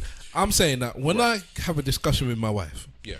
if she ever comes out of the side and says "but," even just "but," I look at her and I say "me," and she has to stop. Why? Because she knows her husband is never, ever, ever going to lie to her. So I wake up knowing that I don't have these kind of issues that certain other people have in their relationships. But you with have my other missus. issues though. Not issues. With, So you have no with- issues at all? Are you saying of are you course, issue, are you issue free? No relationship Allegedly. is perfect. No Are you relationship is issue-free? perfect. Exactly. But no woman can ever come and tell me, you did this, you did that. And when I say no, she can open her mouth. Because I'll tell you, then leave. Get out of the house. Because, and it's your house as well. Still get out. Because And that works for you? of course it does. Because I'm And the that's- truth. then And that's they what know that end of that's the what day, matters. they can't question me on that. And that's because I that is the, And that's what matters. that is, what's the word? Simple. But you see, they can't question Integrity. you on that. That's not even So it. everybody's Fundamental. different. Everybody's different, right? And all I'm saying to you is, I'm coming from a perspective of like, yo, this country, You're talking about country though. this world, this society that I live in is crooked, One right? time. So crooked that this whole kind of, I think that this kind of attitude of, well, you know, I just do what I do. You drop your wallet, I pick it up, da da da, is not what got us here. So I'm of a mindset. I'm not saying to you it's wrong. That's your personal thing. I'm not doubting that. I don't like that. Man. Okay. No, but you shouldn't like it because you should be set in your ways. But what I'm trying to say to you is I can't transfer that energy because of the world I'm seeing. All right. I can't do it. But I can also argue back saying that you've now decided to take away the values of what our ancestors were like, which were honest people, and now merged it with the people of the oppressors who are dishonest. But I'm just gonna leave that one day. He can But- say but- it's a game, and I want to win the game. What I was just thinking is we're following the dishonest oppressors way of dealing with if it. that's what it makes the win. When in Rome, innit? Go on. But we don't want to be in Rome, innit? Yeah, but we are. But Rome is the wrong place for us. Yeah, but that's so where I we shouldn't- are. So I shouldn't just decide that. Yeah, I'm but while now- you're in Rome, whilst you are in Rome, You have to be a warrior. In order for you to get out of You Rome, have to be a what you gotta gladiator, do? bro. You gotta be a gladiator. Okay, bro. you lot be gladiators. I innit? like that analogy. I could challenge it, but I won't. Okay, well, I'm just gonna say for one, just you said If I'm something. not challenging it, why are you talking No, about? because you said something else as well. You said that you'd be all nice, and I'm not a nice person. I'm an honest person. Two different things. Yeah. Going back to that situation that you were talking about before, Which one? the one with the woman. That's the interesting one. Shall I say it again? say it again? Okay. If your friend is casually dating a lady, yeah, casually. Let's so say Lincoln. linking, Yes, banging, yes. or, Yes, or whatever. Yes, yes. And you have conversations with this woman, Yes. you know her, Yes. you Keep know, saying- keep talking. and you feel like she could be your Keep talking. potential wife. Keep talking. Yes. Is it right or wrong to pursue this woman? I've done it. I've done it. I'm gonna be honest. As far as I'm concerned, in a situation like that, I gotta wait to see how it works out. They got to roll together, separate, whatever, and You'll take his money, but not his I've girl. done it. if that happens, that's how I feel about it. I've done it. Everything to get that woman, I've done it. But I done didn't do it. I didn't do And it that way. karma. No, I didn't do it that way. So basically, some girl, my first proper girlfriend actually. Allegedly. No, it's not alleged. My first proper girlfriend actually at one point was linking one of my brothers for years. Yes. yeah. For years. Okay. For years. But I felt a bit like I was obliged to do what I could do because I was not told of this linking. Right? I was very good friends with the boy. What was you doing? And I was bro? very good friends with Do the girl. I know the boy? What was you doing? Yes, you do know the boy. Okay. What was you doing? I wasn't doing anything. At the time, me and the girl were really, really, really close friends, yeah? And then out of the blue, do you know what happened? Do you know, let me in explain case to you of how the story went. emergency. We was on the bus and we was talking about the girl. And we were talking about the girl and blah, blah, blah. And he was like, anyway, I can't do something with that girl. And I was like, there is no way in hell you can do something with that girl. He said that to you. I said that to him. Oh. And then he was silent for ages. Then I went, hold on, have you done something with that girl? He looked at me. He said, I've been doing something with her for about 8 months. I said, you know what? I said, what? Because I couldn't believe that this was going on without me understanding. I know. And this is life. Yeah. So I didn't know, right? So then in the end, How old was you? We was young. We was about 16, Come 17. on, man. It was the wild, wild west at that Yeah, time. but that's what I'm saying. The Wild Wild West where you told every man what was going on. Even if you touched the girl's foot, you touched that girl's foot yesterday, bro. Them man kept it covert. In South London, we don't tell everybody what we're doing. Them man told everybody what they were doing. Trust me, he told everybody what he was doing. FBI But how about now? I mean, let's use the dynamics that you're mature, you're looking to settle down, your friends are married, and you're looking to find somebody special. Stop saying doing it. You're not doing it. Why? When will you Imagine one of you mans is linking a woman, and I'm just gonna I'll push you out the way. And like That's against the man code. No. She's mine now. If the guy says I'm not taking this girl seriously, I don't really want her. Yeah. Then I don't want to either. Hold on. For that Hold on. I don't want her. I'm not really. She's not really for me. We're just linking. And this girl was meant to be my soulmate. I'm gonna deal with the girl, and then I'll say from my brethren. I'm gonna say later to my brethren. Sometimes the men have used the term. Whoa! Did you just say you might say later to your brethren? They can't cook. Oh my god! Or they're not cooking for you, bro. Sometimes the men are like, you know what? Ain't no fun if the homies can't get none. Why? Yeah. So they would say, listen, this is what I'm banging. If you want some, No. come get some. I'm not in there with that. But No, but you know what? Different circles. That's how they roll. No, some man Yeah, do like that. But different I'm saying that circles, if I like the girl, me and the girl are getting, because this has been happening. You see this in films. No. This is in the black films all the time. No, but what I'm saying is that could be an opportunity for We you are to swimming say in your misogyny piece, innit? right now. Oh yeah, of course. Swimming. Yeah. There's No, we're not. No, we're not. I'm even gonna get. That's another topic I'm gonna get to. We're not No, swimming. because I'm saying this. swimming In this, Women say the same thing about the this. They do all the time. In the situation with because women are always trying to steal next woman's man. Yes, Please understand they're plotting. They do it. At all times. But anyway, right? In that situation, if Allegedly. it's a case of like this, yeah. All right, so Mr. Wolf, you're linking a girl, yeah. You're linking her. It's Allegedly. you're linking the girl. It's the allegedly episode, by the way, yeah. This is allegedly the 71st episode. Okay. Allegedly the 71st. All right, so you're linking this woman. It's a link thing. It's a link thing. Yeah. But I'm now communicating with the woman because I really, really like her. Yeah. Me and her are having a chat. Me and her see that we are getting on like a house on fire. Right? In the end, I said, you know what? This girl's somebody I really feel like I can have a relationship with. If you are now telling me that you're not really serious about her, and I really think that this girl can be the girl of my dreams, why wouldn't I pursue her? Because of man. Why? Yeah, but you speak to you would speak to me about it. I'm not gonna go behind your back. Does the woman have a say in this? No. Of course she hasn't saying it. Of course she hasn't saying it. But that is a question though. Do you? I don't know if I wouldn't speak to the woman before I speak to my boy. Man, I've always been worried about the way that we reference women as if we own them. Property, innit? Yeah, I've always But been worried about that. That's the thing. I own my woman, This- so the- you yes, lot can be worried. These men own their women. Yeah, These okay, man. yeah. I don't own my woman. No, but okay. you understand. He does. The bigger point is really like in regards to our conversations. Like when I look back at how black men, how we communicate and how we've been going on, it's really quite interesting. Like, right, Of course, he's trying to make up for the Khalees thing earlier. Go on, bro. Go on. no, I'm not trying to make up. Let for me it. balance the books. I have a right to have an opinion on that. But I just feel like my example of how I feel is if someone's doing something with somebody and that's what they're doing, and she's a friend of mine and she's willingly in a scenario like that, and I feel a certain vibe, I might let her know that I have feelings for her. But at the same time, I gotta let them do what they're doing. I can't stop that. I wouldn't be like, no. He needs to go. It needs to be all about me. Yeah, but you've now put yourself like you've got the power. Sorry. No, Ty, after our discussion earlier on, Yeah. are you now saying that you would tell the woman that you might, you like what's on the table? What part of the discussion are you referring to, sir? I'm talking to the fact that a third party said something to the first party, and the second party wasn't happy about that. Right. Well, this is the same situation, isn't it? No, because I'm in a relationship with somebody. I was in a relationship with someone, and then someone that we're talking about. No. We might as well reference it. I was in a relationship with someone who asked the girl, "Oh, is Ty cool with me?" And because they had a thing before, and I said to her, "No, I got no problem with him. Do what he's doing." And then after that, he came back to her and said, "So, what are you saying? Are you sick? Are you in? How deep is this relationship?" Them snake man. That's I snake. don't like them snake man there, man. Yeah, that I don't like. You need to cut them off from the head straight away. No long thing. That's the scenario. And if the woman didn't cut them off from the head, then that woman has to be looked at as well. That's to me. That's a snake vibe. Yeah, it's a man snake code. vibe. It's man And- code. When men break the man code, Yeah. then you know that they're not one of yours. Yeah, It's but just in this simple. situation, it's a bit different. It I is can't different. approach because the woman is not my friend.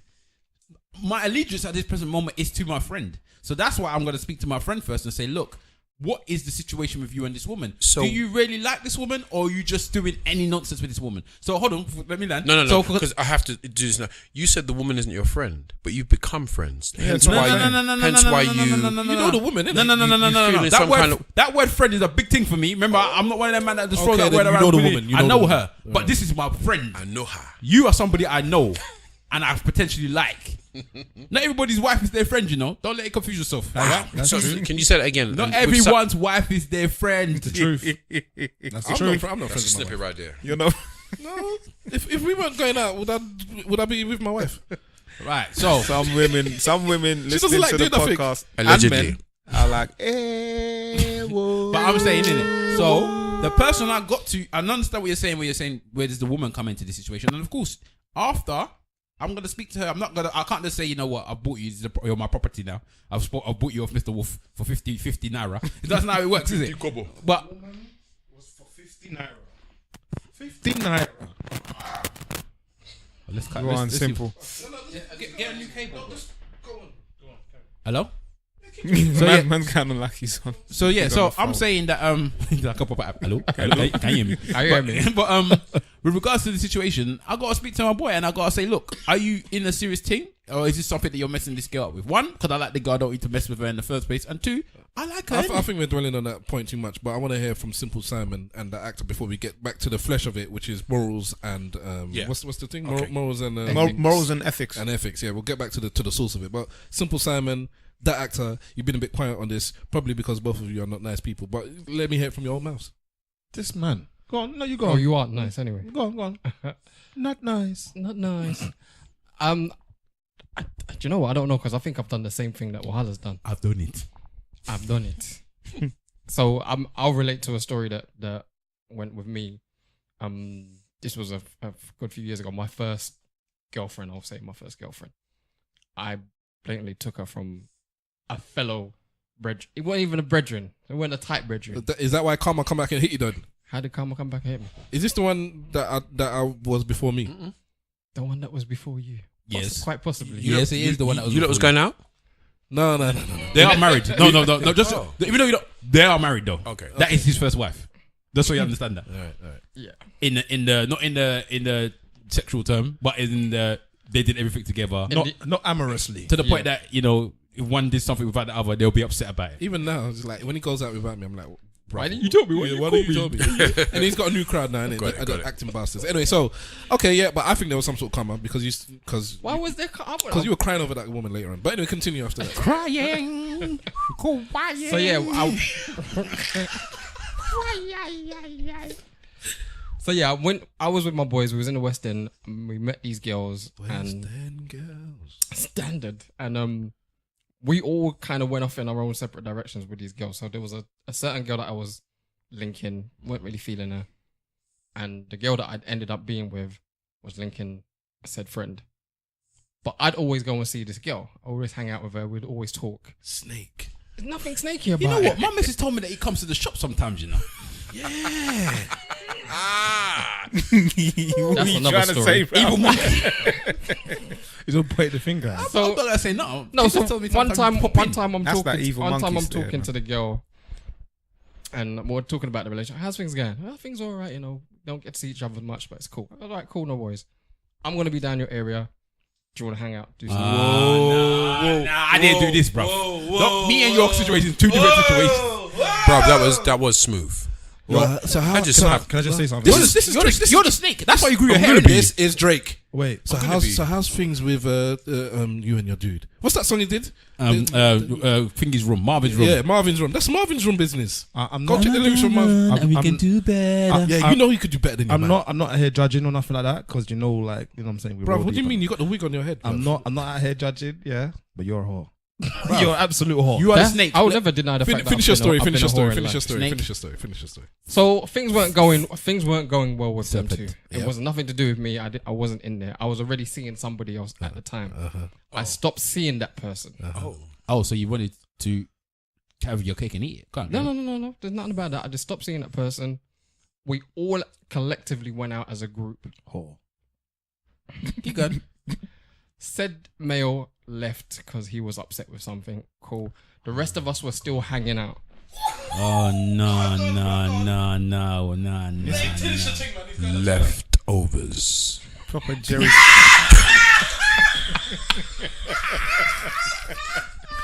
He said the bottom scraping. Brother, boy. you gonna finish what's on your plate? Sometimes the bottom of the pot is the best part. You know? The blackest part. That's what I'm saying. Sometimes the bottom of the pot is the best. Can you give me a doggy bag? Come on, bro. Tell us about the doggy bag girl. You know who this girl is? You know what in the Nigerian parties when you go out with the supermalt, they take a crate back so that nobody see you take it. That's what he is. She's a supermalt girl. Subsequently, nothing happened that night. Mm-hmm. The following Allegedly. the following night, I went down to the area again. Because Yeah, why I was did you do it invited. there? I was invited. Okay. So there was nothing. I was invited. Was at the girl's house. We was chatting, talking. as you do. One thing led to another. I don't know why you brought up what happened the night before then. If that had nothing to do with nothing, why did you bring it up? Ladies and Hold on. gentlemen, Because it had to be. Hold brought on. up. He wanted to make it sound like the man has stormed off. And what? He touched her in it. We ended up getting together And then you started your relationship. Get into what? Yeah. On that night. on that night. What happened with Hold the other on. Physically? Physically. Bruv, man, bruv. Come on, what do you Man, put expect? two and two together. Like, we didn't what is it? make. He tried to use the night before as some form of justification because the other man stormed off. That's some Jerry Springer business, boy. So what happened with the other dude? That was my woman. You took her. No, once he'd found out he was not very happy with me, he came to fight me. Yeah. ladies and gentlemen, He took liberties, this bro. was a physical representation of Higgy Haga And the crinkum crankum. and the Crinkum Crank. Okay. Simple. So we know, like I said, that actor is a swine. Yeah, that was Serpent. swine. That was swine. Serpent movements. I don't think so, but okay. Of course Simple. it was. All right. Anyway, simple. Sorry. I too have done it, but I did it above board. Hold on, I don't know this one. Do I know this one? Nah, you don't know this one. This, I too have this done it. must have been young then because it's before my It was- time. This was time ago. This was like I was in secondary school, I think it was. Yeah. So me and me and a bunch of friends went to Trocadero. Do you remember when Trocadero was an arcade and you can go in there and play games? Yeah. So we went Trocadero, and there was one of them was my age, and the other one is his older brother. So he's about 2 years older, whatever. And at that time, we were just getting into women. So the older brother has already got experience in that. So he's out there wheeling numbers, and we're learning because he's out there wheeling numbers. One of the girls he got the number for, I can't remember how it happened. I think he was using my phone to put the numbers in because he didn't have a phone with him at the time. So he put her number in my phone or what have you, and then I gave him all of the numbers later on in the evening. So one of the girls' numbers that was on the phone now, I must have asked him about her, and he was like, "Oh yeah, I spoke to her, or whatever, but I'm not really so much interested in her too much or whatever." And I asked him if he was alright if I spoke to her, and he said, "Yeah, cool." Spoke to her, and we went out. We went into a don't relationship. count, man. That's what I said. It was above board. That's what I said. It was above board. After what Web Slinger said, sorry, I'm taking you back to Web Slinger, not the actor no more. I'm taking you to the greasy one, the sticky fingered one. That's disgusting what you did. I don't think it was. Yeah, but you know what? disgusting. I kind of look at these situations and I take your age into consideration, bro. Both of you. You didn't take my guy. You didn't take Jammy's age. Maya's You didn't age take Maya into Jammy's age. consideration. No, like, You blazed her and she was 17. She was only 17. All of you. Because you wouldn't do that now, would you? Yes, I he wouldn't do would. it. No, I wouldn't do it now. I was getting no play. Why would I do it now? 17. I was getting no play secondary school No, what was that, man? Neither was I, man. because I was African. Shake my hand, brother. I said this last We week. discussed this I last was week. getting no play. Like, listen, I was listening to your story, just like, yeah, there's a future for my past. He's light skinned, man. But you have to remember, he's half Jamaican. Man said he's light skinned. He could have lied throughout the whole of his skin. My God. You are the Solange of the I got group. play. He's also I got the got a bit of dreadlocks. play I've still. got no play. Okay, let's get back to the ethics and morals. Do you think more people need to be taught and learn about morals and ethics? I think the simple answer is yes, but that comes from the people above you. Do people even know the difference? Read out what what I sent in of what ethics. Yeah, as I say, Morality do people know the and- difference? Yeah. It's true if you don't know the difference. Bear with me, then I have to find. Do you it. know the difference? Okay. Ethics. You can read Oh, out ethics and the morals. other one. Yeah, go on. What's What's the morals difference? is like your compass, isn't it? What you believe is to be is Well, he will tell you what ethics means. Wait, go on. No, go on, go on. morality. No, let him finish. I was asking him Oh, a question. sorry. Freestyle, go on. You say. Okay, so for me, I would say morals is what you believe to be the right thing to do in a situation. Yeah. Yeah. Yeah. Ethics is what you believe to be the ethical thing to do in a situation. I think ethics More or less. is a system, Yeah, and yeah, morals systems is a are- personal thing. That's what I'd say. Yeah. Morality, on the other hand, is one's own personal sense of right and wrong. But is it our sense of right and wrong, or is it a colonial English European Look, perspective? not that everything we've has to learned? come from that, man. I think a lot of it comes down to teachings. I'm just asking. Well, I would say Because that, remember, we're speaking a language that's not really even naturally our language. So that No, is he true. makes a good point. But what I'll say is that everyone's got their own thing, and in every facet of your life, your influences, the things that you saw, blah blah blah, has all contributed to who you are, including your morals. So if we're talking about the colonial thing, and that's part of it, I but think that's before also, the that's also part of I what you think- wear. It's also part of how you do your hair. It's also part of it. I I think, think before even colonialism, pre-colonialism, morals you know, was a big that's sign. how we were as a people. That's why you could say that to one man. I'm gonna give you a goat for this, and they'll trust you to 'cause bring that goat 2 days later. everything was about your elders. You know, respecting your elders and respecting maybe even certain tribes cool. I just and wanted to. areas. Sorry to do that. I just wanted to know because sometimes I feel like we have laws and morals and ethics that are actually English civilization. No, you're right. No, but we're talking more of a personal thing, isn't it? So I think it depends on how your personality. Well, the ethics will definitely be about the culture around you and what they think is ethically correct. No, but even your personal thing is directly affected by the things around Yeah, you. but that's just anyway you. Yeah, be, that's isn't it? that's in every facet. Like for me now, my honesty bleeds over into rudeness. Often people say you're rude, Stavros. You're rude. When really I'm just being honest. But culturally, you're not meant to say that. You're not meant to say the things that you say because culture says that's beyond what you should say. You should shut your mouth now. So I get what you're saying. Whose culture? Yeah, whose culture? Well, we're very modest here. Certain other place because the house I grew up in, I called it like you walk through the house and it was the Nigerian embassy. It's like this is now Nigeria. So we were very blunt and open in my house. Right. And in my school in Hackney, it was very blunt and open and honest. So when I went to college, I always say this, I was very blunt and open and honest and I got it. I went to college in South London. I did not, because my parents didn't let me go out and play. Where did you go? Oh, I can't even ask you. Battersea. But it's changed now. I don't know what it is now, but Battersea College. I know. Westminster College. It was Westminster College College. in Oh, Battersea. Right. Okay. Yeah. So when I went there, and sorry, like I was saying, my parents didn't let me go out and play with nobody. So all I knew was school and home and family. Family, you said whatever you wanted. School, you said whatever you wanted. It was cool. When I went out into the real world, I realized you cannot say what you're thinking all the time. You can't tell a girl your breath stinks. Like, and not be rude. I'm not being rude about it. I'm just, wow, your breath doesn't smell nice. How can you say that? And everyone's looking at you, brother, you just told her. Like, what do you want me to say? She's just talking in my face, innit? Or you say, you should not warn that, or you can't do this. Stav, why are you saying all this stuff? Like, because that's what I was thinking. And then it took for one girl, because we were really close in my class. I've said this story before. She sat me down one time and she's like, listen, Stav, it was Toothpick at the time. Listen, Toothpick. That was my nickname. You can't tell people what you think all the time. You can't be rude. I said, I'm not being rude. I'm just being honest. And she said it. Staccato. People don't want to hear the truth. I'll never forget when she said, because she moved her hand after everything. And I was like, really? And she's like, yes. Why do you think you keep getting in trouble all the time? We know you're not saying, we know you're not trying to be rude. We know you're not saying it to be malicious, but we don't want to hear the things you're saying. And that's when I learned, boy, I have to hold my tongue. So I had to realize you can't say everything to everyone. And that's culture. Okay, so let me show you what I mean, right? So when I'm sitting on a tube, right, or on a bus, sometimes I see like people from different languages speaking at a certain level, right? And I can see the uncomfortableness of everyone else. Yeah. And in my mind, I'm like, no, go ahead. Speak up. Do it. Speak that loud, whether it's Russian or whatever, because actually that's your culture. Don't dumb down for us. And I think that sometimes we don't actually acknowledge that some of the etiquette we have is English. But I would say if a English person goes to Nigeria, I always flip it. I always try and flip it. If you come into my home and try and enforce what you do where you come from, where you are now in my place, then I see that as rude as well. So as They much do that every day. As much, but that doesn't stop being rude. But the problem with that is that analogy is good, but the truth of it is only white people travel everywhere else and expect that their way can now be incorporated. Correct.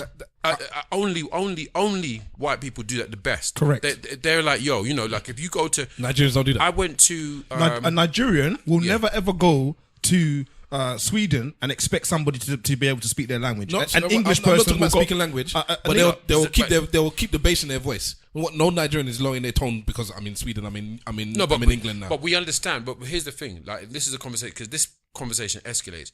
Every African that I know understands when you get on a plane and you go elsewhere, you're a target now. Watch yourself, son. Everybody knows that. Yeah. Everybody knows that. You will know. Nobody just is bouncing off the plane. Hey, what's going on? Yes. Pate. Everyone's like, yo, okay. Know where you are. In fact, there's a good example of this, right? Perfect example of this. If you get on any flight towards Nigeria, there's a direct flight, yeah? And look at and observe the behavior of the people of that flight, you will notice that they have a very European behavior right up until they reach Nigeria.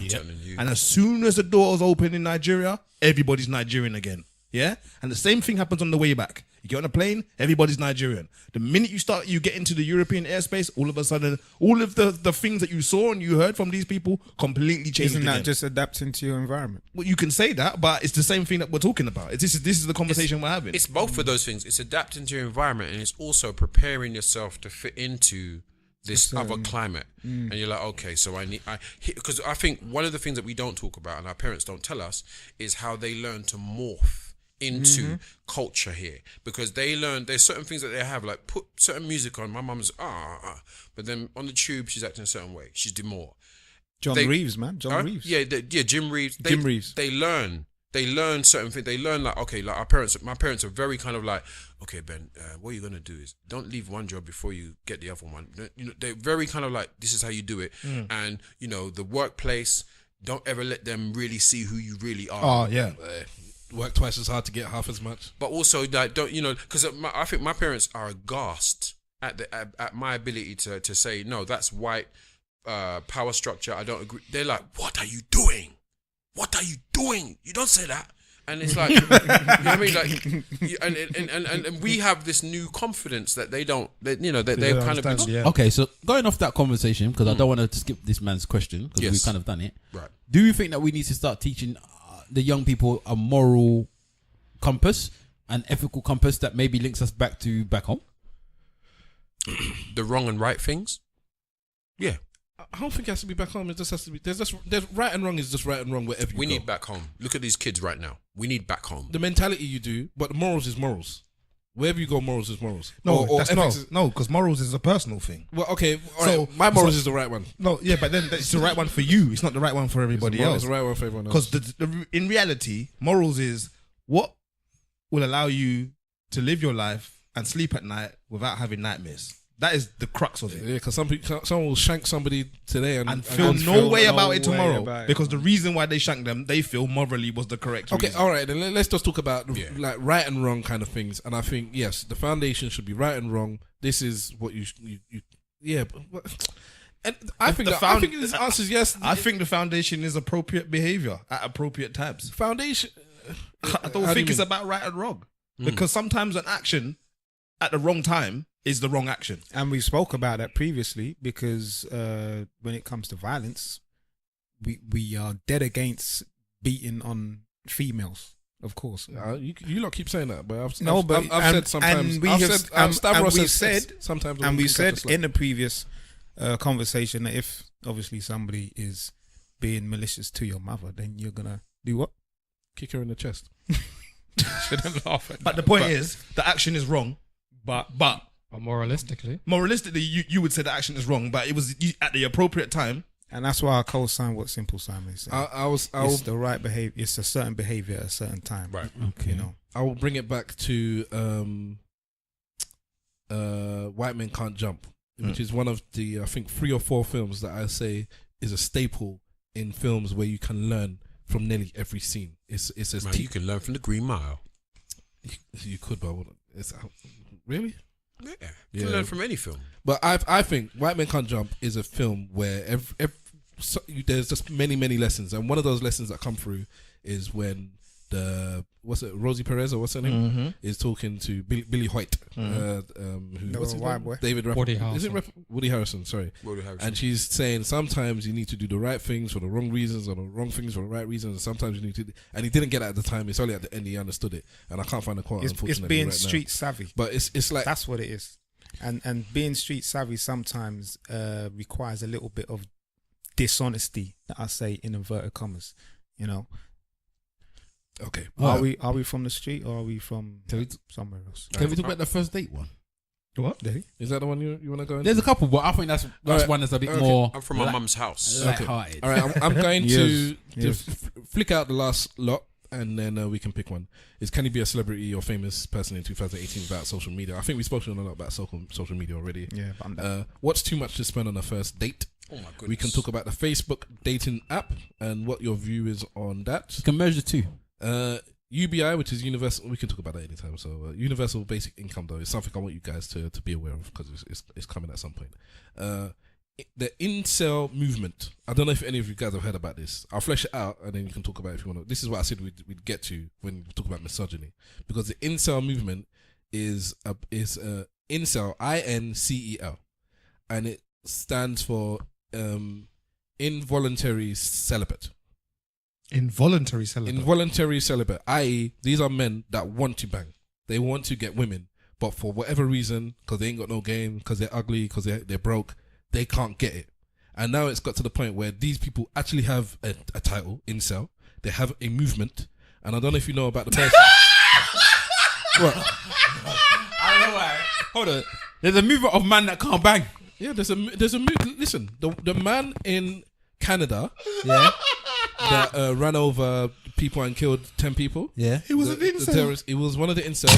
He had it on his social media. This was like his terrorist attack to bring attention to the incel movement. Hold on. So the one that ran them down when they were doing the protest, Yeah, apparently. did it because he couldn't bang. Yeah, I can't bang. I'm taking it out on women. You women now, you think you're too independent. Basically, similar to what Issa Rae said. You're too educated. You think you're better than us. Okay, we gotta get into this one. This is the one we're getting into right now. Come on, so hold on.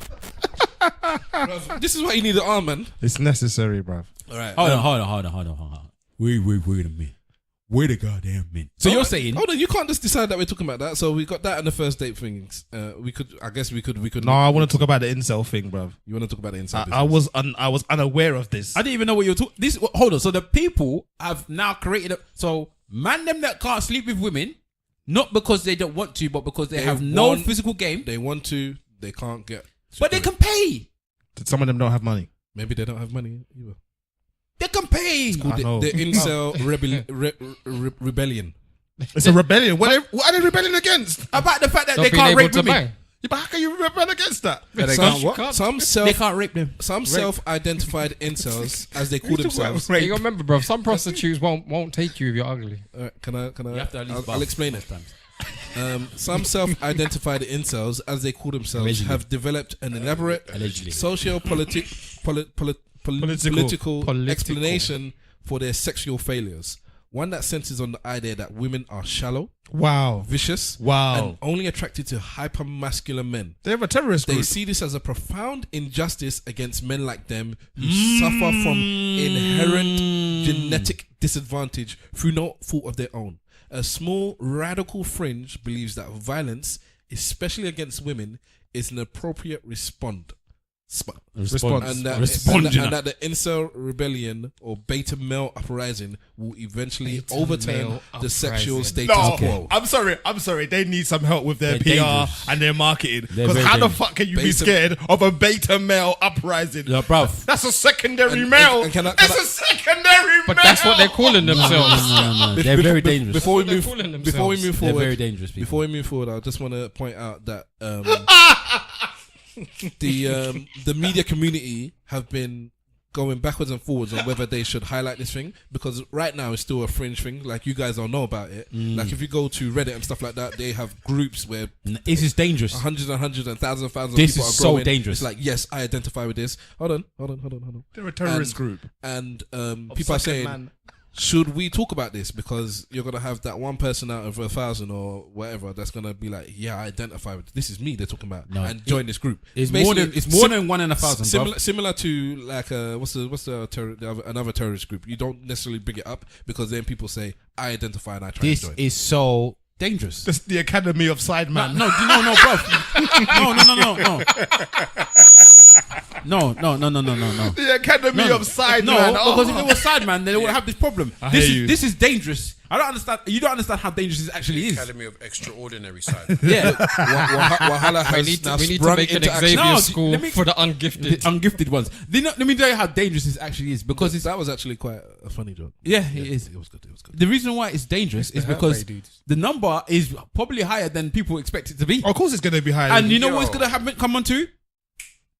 It's gonna be the scenario is gonna be where women don't like good men. Women only like bad guys. They even said it in their Manifesto. whatever, in manifesto. Women only like bad guys.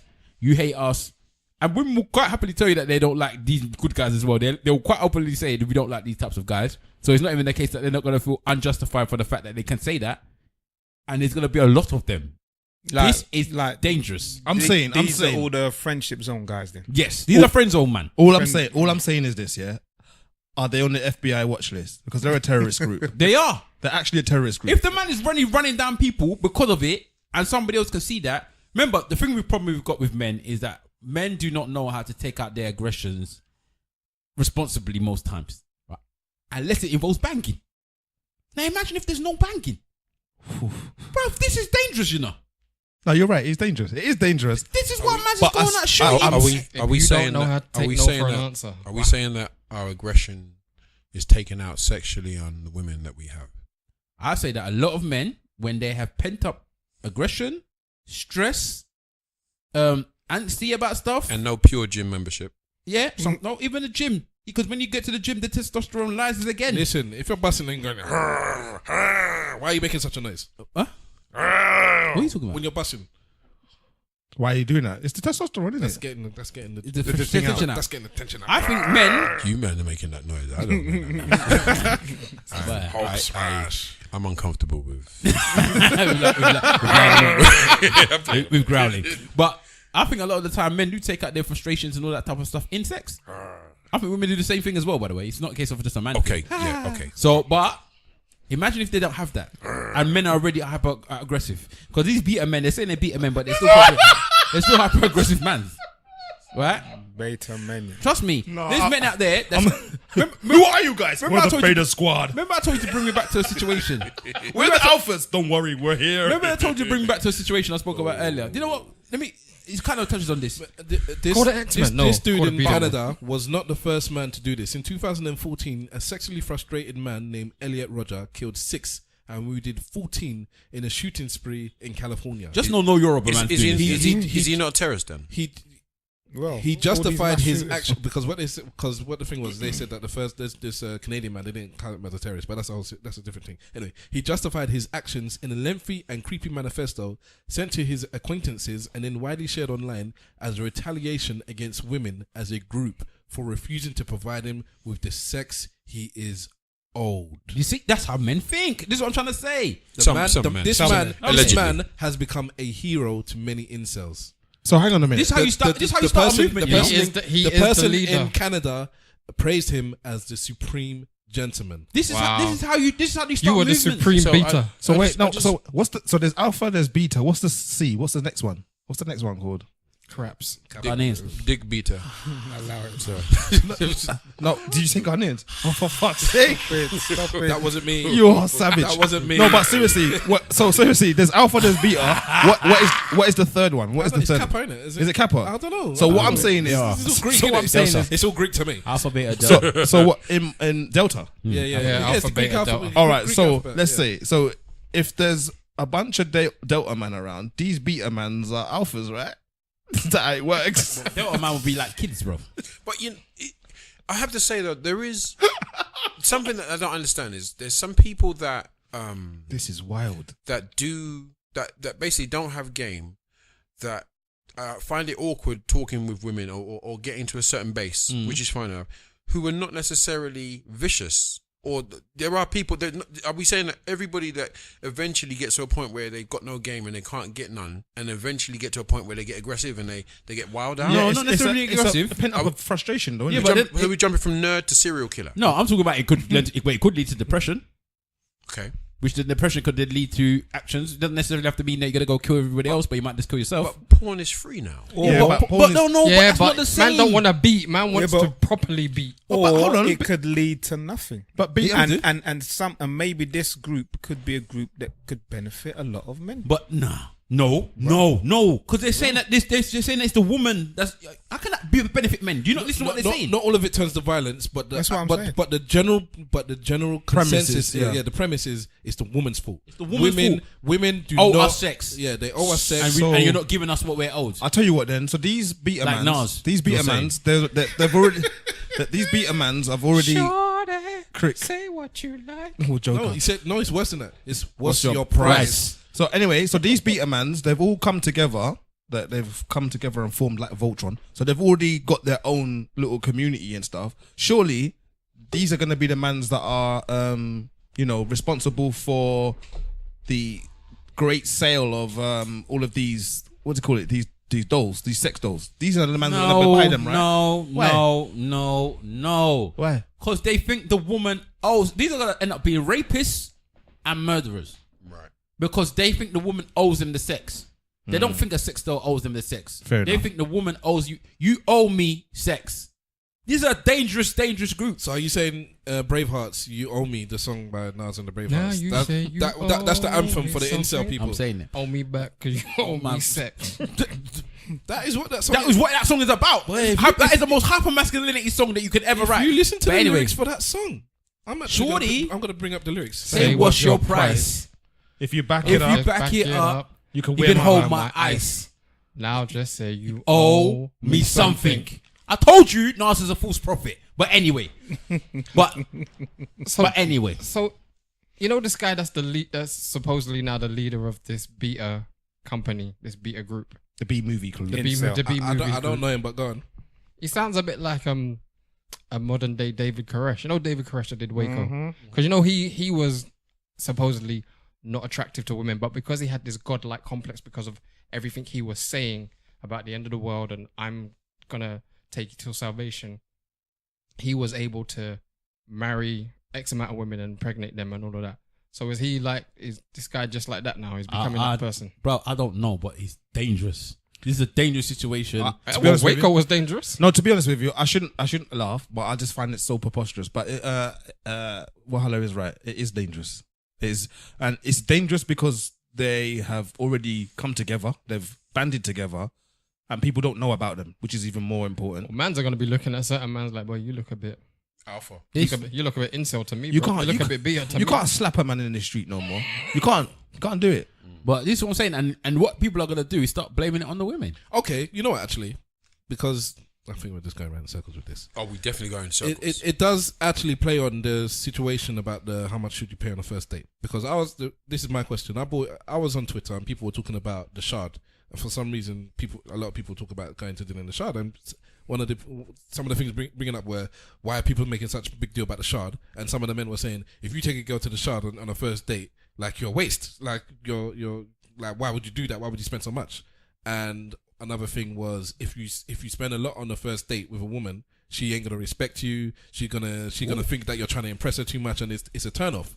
So then my question was like, what is? And then I thought I'm not bullying or nothing, but I haven't gone to the restaurant in the Shard before, so I don't know what the prices are. But what's too much on a first date? Like, what is it that you can spend on a woman and she'll be turned off or turned on, or she's gonna expect it every time? Or I think we're gonna all give answers, I'm sure, but I don't think there's a set tariff for what you can do with it really depends on who's sitting in front of you and how you feel about that person and where you're at and how you came together and what you're doing. Because you could be with a friend where you're normally friends, and then now you're going out on a date. Okay. Yeah.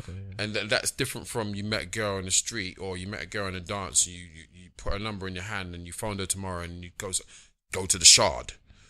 I feel like there's no tariff for So that. you have to have some form of background, you're saying before. For me, it's whatever's in your means.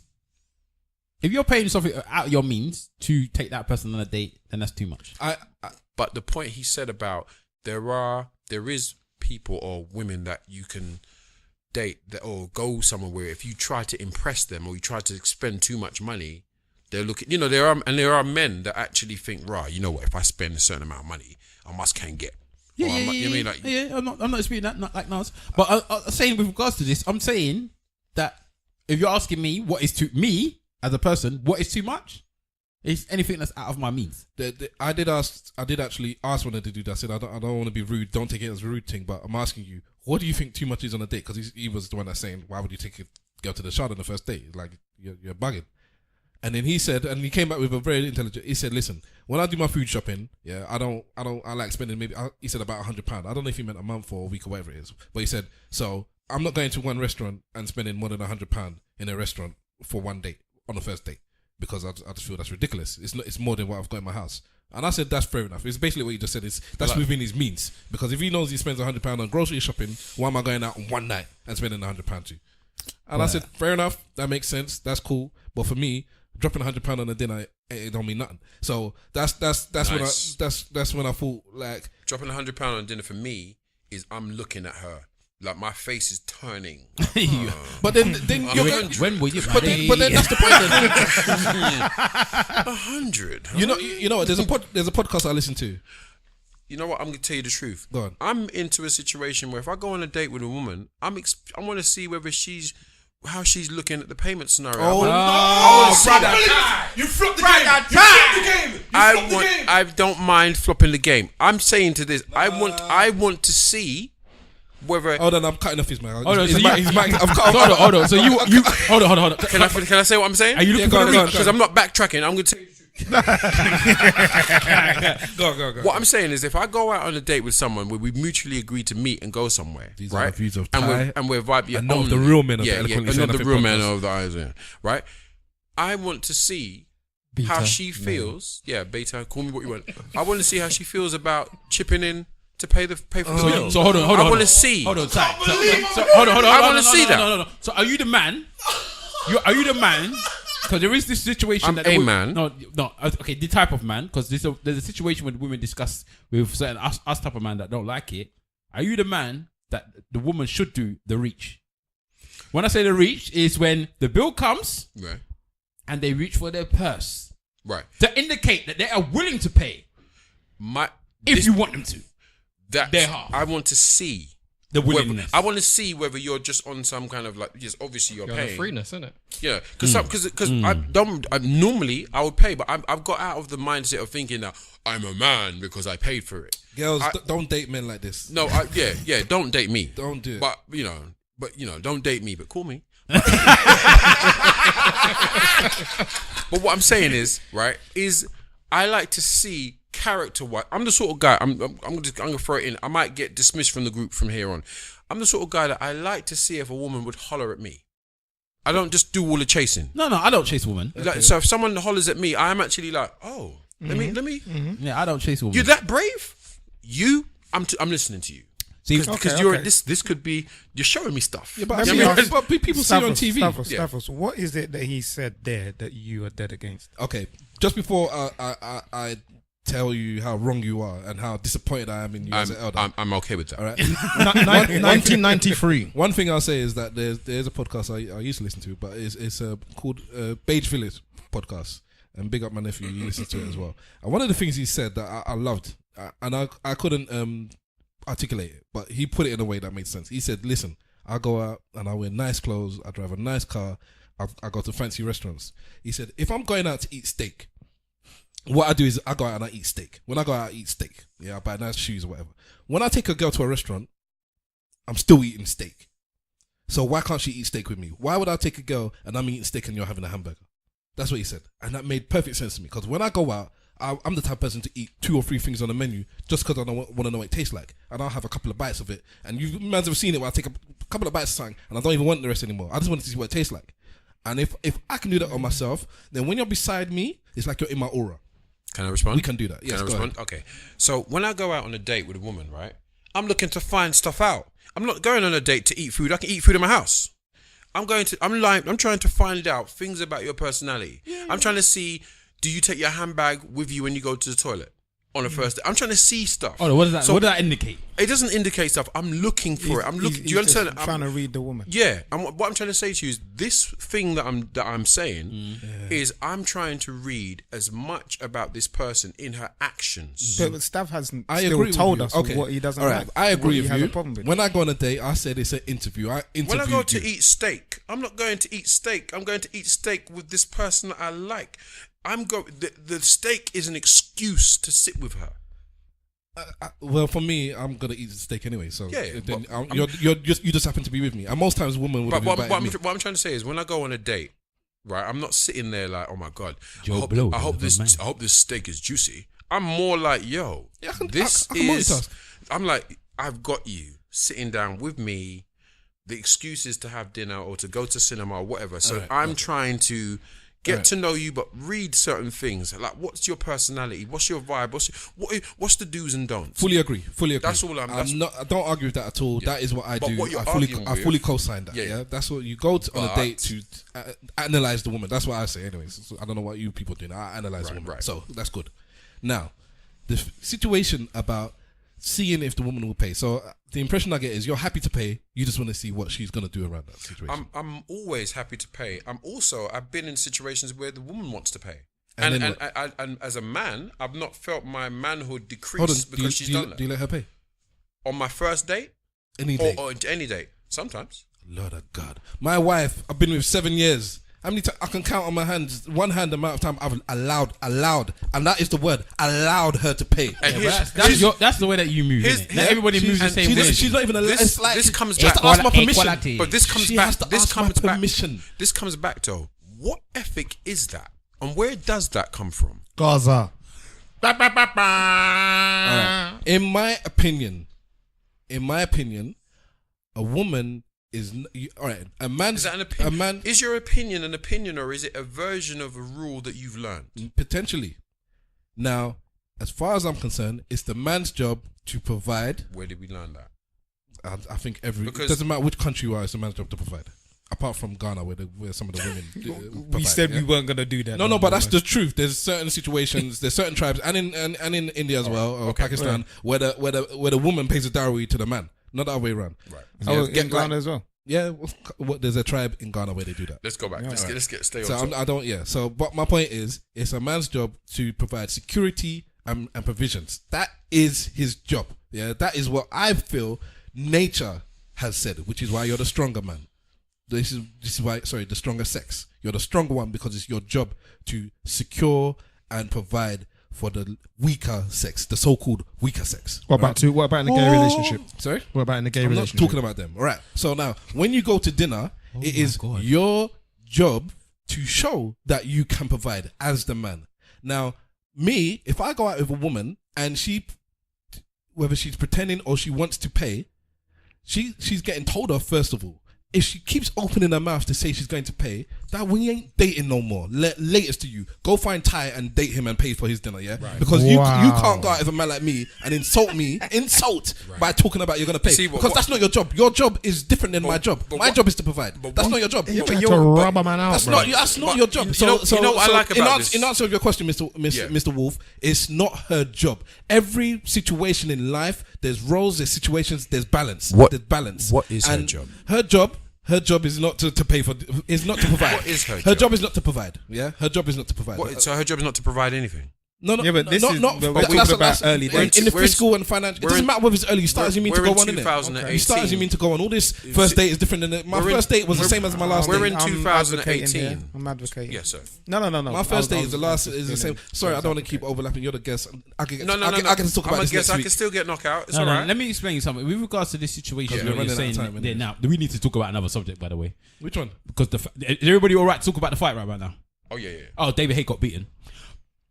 Yeah, Bellew beat him again So you're on your in the 5th round. No, I just saw something just flash up on my watch. All right, go ahead. Franks. for But that. that's deep. Okay, cool. Extremely deep. Who cares, man? But What do you mean? What do you mean? Who cares? This man. Anyway, that's. I need to watch that. But yeah, You murdered it. That's what I asked you. Did anybody have a problem Okay. with asking the thing? And I did talk ask a question. about Go on, keep going, carry on. this beta men, one in our midst. Yeah. So these bare men in our midst. I'm not calling man. I- But hold on, no, let me finish talking before you. When go they say your- say with your- your chest, yeah, come with that same energy. I'll come with that same. But that same I cuss alpha men that energy. do that all the time. Yeah, but it's not And just because for you're me. here, I For me, gotta it's- change. for me, that doesn't necessarily make you a beta man because there's different things. Exactly. You could be paying for all the dinner or the want and then beating the woman after. That makes you a beta. You can't even communicate with a woman without hitting her. Yep. You can't make her do something without giving her a Well, beating. that makes you Yeah. beta too, then. Huh? That's what you That said. That's what I'm saying. So paying for the dinner doesn't necessarily Make make you you a beta a beta. man. Yeah, it does. Just hitting a woman makes you a beta man as well. Okay. There's other things. There's loads of things that make you beta. Okay. Go on. Okay. Land anyway, because Alright, the so plane's just circling the I'm- airport. A Nigerian is saying this. With this situation with this, yeah. No, because some people don't want to pay, and I'm that's their business, isn't it? What I will say is the same thing that I agree with Stav is that I'm not gonna treat you differently on the first date than I'm gonna treat you on the 5th one. If you're the same thing you just said, Ty, that you want to show that person who you are, right? That's where I am, innit? I don't go out with you to pay. So I'm not gonna start doing it on the first date just to see whether or not you're gonna do it, because that's not who I am. I'll be giving you a false economy if I'm behaving like that. So when it comes to the 6th date now, and you're telling me that you're gonna pay, and I'm saying no, you can't pay no more. She's gonna be like, "What? You let me pay the first date?" Yeah, I was just doing that to present somebody that I want you to see, and I don't want that to I happen. doubt they'd phrase it like that. But you know what I'm saying. But that's not. I wanted to see what you would do. So yeah, I wouldn't do that. So, if people don't want to pay, or people want to take the half, I don't have a problem with. I have a problem with taking half. I want to do it, but my issue is the reach. I hate the reach. Either you want that person to pay or you don't. So you're talking about from the woman's side? No, I'm talking about from the No, man's because side. some women they're faking it. It's like I'm reaching as well. Why is the man wanting the woman to reach? Either you want her to pay or you don't. No, I get the idea. No, I behind don't it. get the idea. Of course you get the Either you want her to pay or you don't. No, Why? you get the I want to idea. see. You No, get. either you want her to pay or you don't. No, Of but course you get not the- everything is black and Wahala. white, It's you know, bro. Wahala. It's the thought that counts. No, it's dumb. Not It's everything dumb. is black It's and dumb. white. It's You what have some to Simon see said. what's It's in dumb. between. It's dumb. Either you want her to pay or you don't. Nah, it's All right, not- Mr. it's Wolf not or Ty, dumb. one of you two. Go on, sorry, Ty. Mr. Wolf. No, Yes, no, you go ahead, bro. I think that's your opinion if it's dumb, and I respect that. I just personally think that, like I said, I've explained it, and I think that you're not. You're looking at the insult aspect of it more so than the point. The point is, when you're meeting someone, you're on a date, and you're trying to find certain things out. I'm just trying to find out. Like when you're talking to somebody, and you realize, right, should I say something? If I say something homophobic, how is she going to respond? If I say something misogynistic, how is she going to respond? You're trying to find out, what are the do's and don'ts of what's going on, right? So there's that. Then let's take away that. Let's look at another situation where, when you all go out with somebody or with a bunch of people and it comes to paying for the bill, right? And then someone will be like, let's split it amongst all of us. And then someone's like, no, I pay itemized, I'm paying for this and that. So different people do different things for different reasons. But when you see them do it, you're like, oh, okay. Split between the five. Oh, no, itemized. People have different attitudes. I'm saying that when I'm in a dating scenario and I'm with somebody, I'm looking for these things. I'm looking to see how do you respond to... But why didn't you just ask her? Why didn't you just say to her? Nah, because you're investigating. You're trying to get to know this person. You're trying to get intimate eventually. Right? I think it's a bit conniving. I fully agree with the investigate. I fully co-sign that part. Yeah, but of why it. can't you ask It's just questions? for him, maybe it's a pass for you to do it, and for me, it's a fail. I would say to her, do you want to pay? And if she says to me, well, I wouldn't mind paying. I would pay half if you want me to. I'll just take it as But gospel. somebody saying, do you want to pay? That's a leading I know, question. but I take it as gospel, innit? But we've also acknowledged, right, that these beta men, right, that are having trouble having certain relationships or getting to certain points, all have difficulties doing certain things. So at that same point, we have to recognize that if I am allowed to be an alpha man, right? Say what you are. Don't let him come with no, you. I'm playing. We all have different ways of actually interacting. With so even if you say I would say this, that means nothing in regards to I'm not supposed to write that down. That's what you do? Okay, next time I'll do it. No. We all do different things. Of course, what I'm saying, but Actually- I just don't understand why not just ask the question. Nah, I got to co-sign my man here, you know. Because you like the reach, innit? Listen, for me... He's co-signing and- Ty, by the way. Yeah, Mr. Wolf is sorry, co-signing I'm Ty. co-signing Ty because from what I get, and I want to get the views from Simple. Hold on, you don't do that as well, do you? Do what? Let him finish. Oh, Lord. I want to hear from Simple and the actor as well. What I get from Ty, Let him finish. what I get from Ty is that he is happy to pay for the meal. Yeah. And as I am, I'm always paying for the meal. No problem. I'm not expecting my woman or a date to pay for the meal. I have no problem whatsoever if the woman is wanting to contribute to the flipping date. I don't have a I problem with haven't that. got a problem with I that. don't have a problem with that either. So if she's saying, do you know what, I've enjoyed this date, you know, I want to contribute, or let's go halves, or let's go Dutch, I'll be like, thanks, but no thanks. Yeah, I have no and problem then with leave that. it there. I have no problem with that. But what I'm not doing is... But that's what Stavros is Well, saying. no, what He I'm- sees what- it as a disrespect. No, it depends. Because if you say for me, if I said to her, I'm going to pay, and then later on she tries to pay, then I'll be like, I've told you I'm going to pay, so why are you wasting my time? There's women that go sneak to the matron person and go and pay before, like, I'm going toilet, and they Do you know what? Yeah, but you got. Sometimes people have a problem with putting themselves in other people's shoes. Yes. You understand what I'm saying? So how about you think from the woman's perspective, and she's probably thinking, you Do know your what, job, this do your is job. this is No, such a This is land. this is such a nice guy. I want to do this for us. Or You get me? and And you're gonna think of the negative. Go Or on. she might want to pay because, shorty, they was your price.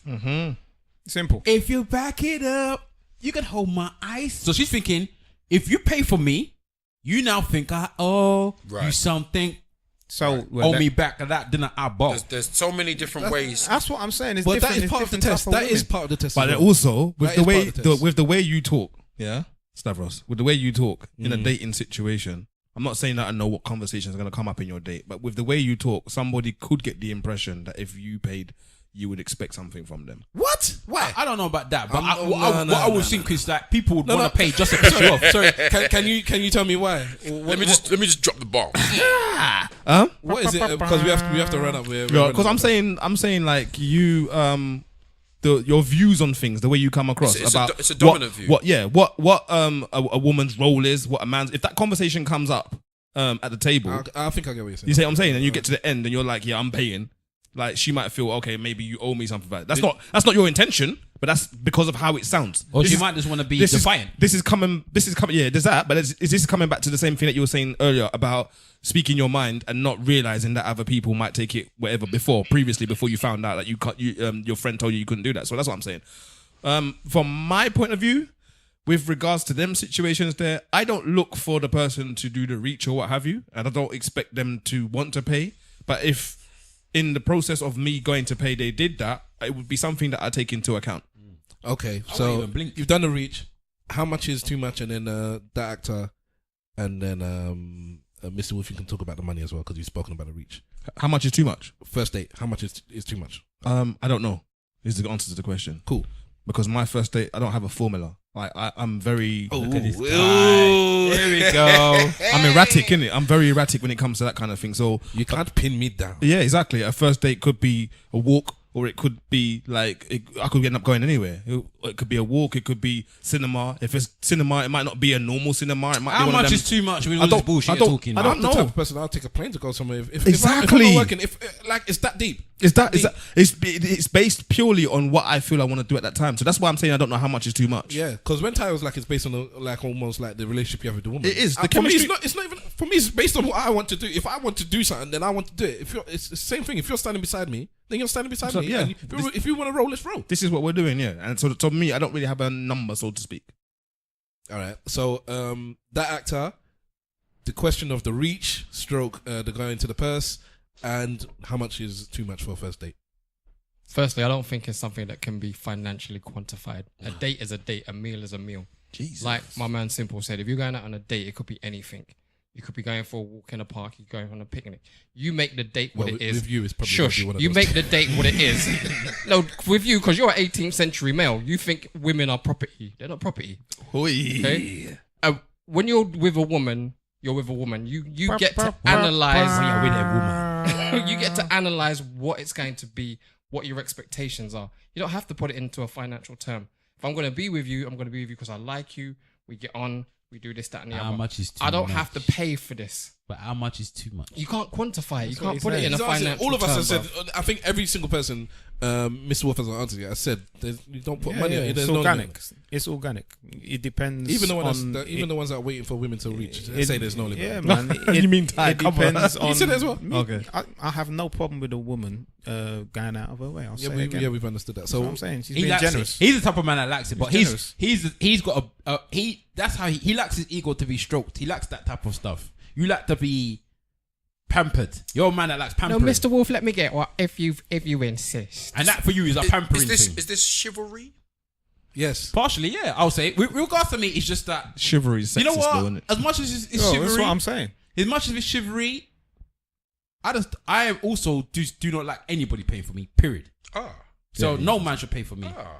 Doesn't at all. So anyone paying for me. So it don't make a difference whether So it's so what I'm trying to say, so this is not really just about that then. It's No, for it's me. this is for a personal. for me. For him, it's different. Okay. But it's saying that if anybody wants to contribute to my wedding, I'll take all the money. But but no, it's for me. It's like I don't want anybody. Like I had to one time I went to lunch with my boss and he bought me lunch and it killed me that he bought me that lunch. But I had to because it's my first day. I mean, this is not the podcast to deal with it, weird, but that man. might be something to look at. That's what I'm saying. No, I just That's don't your like own it. personal thing. I just do. I do not That's like weird. people. Ty's buying going me to give stuff. you a therapy session I later. don't on. want He's gonna it. like- I don't want So let's anything talk from about your anyone. issues about Dr. not Ty wanting anything is from willing anybody. to talk But- to but- you. He does have that kind of voice, doesn't he? But what it is I just want to say that like your adamancy, or if that's a word, or you I adamant. like it anyways. Yeah, The now. Nigerians can make up words if they want. Adamant. But you're adamant.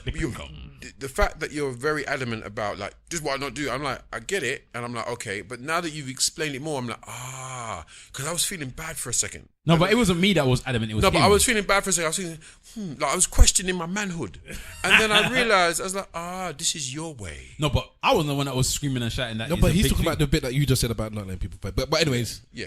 But it just helped me understand, like, okay, so that's why. You know when someone's screaming at you, and like, I don't know why he's screaming. And you're like, this is your way. Yeah, I just don't Got it. like Got it. anyone paying. all right, we've run long this episode. I think it was very good though. We've touched on a lot of stuff. Once again, and for the final time, the views of Ty are of Ty's alone and not of the rest of the guys from the Beta. All right, let's do the church notes and the goodbyes. Let's start off. Let's go around this way. So, Big Wahala. At Big Wahala on Insta, at Big Wahala on Twitter. Holla at your boy. Simple Simon. At Simple Simon on at Simple Simon FB on Twitter. I'm on Facebook as well, but I don't even know if my profile is open again, so don't worry about that. Change your Twitter passwords. That actor. Done. Going on is DATACTOR, Instagram and Twitter. Want to give a quick recommendation. Live talks at the Bush Theatre from the 28th of May to the 30th of June. It's stories and letters from the Windrush era. And that's the Bush Theatre. Bush Theatre. Where's that? Shepherd's Bush. I should know this. Okay. Mr. Wolf, who probably isn't ready. Brother, we're late, man. That's what I'm saying. Like my 3 seconds is gonna make a difference. Come on. Flipping heck. Yeah, Mr. Wolf. You can catch me on Twitter, aka_Mr. Wolf, Instagram, aka Mr. Wolf. I wanted to recommend something as well. That's what I was looking for. There's something called Single Black Female. You heard about that? Single Black Female. It's a program about what's that term? Title. The title is exactly what it says. Waste women. Okay, go on. You can find it on iPlayer. There's a couple of people in there that I know that doing their little thing. They're basically talking about the struggles that they go through as black women being single. Beta So, women. Whatever, man. No, come on. Ty is there for you, bro. Just need to put your you just need to put your hand in your purse, innit? That's it. And he's happy. my God, these bands are just too far. But go on. No, seriously. Go iPlayer, online, single black female. BBC iPlayer, and go and check it out. Support programs that have black women in them. I am Stavros Boss. You can catch me at Stavros Boss everywhere.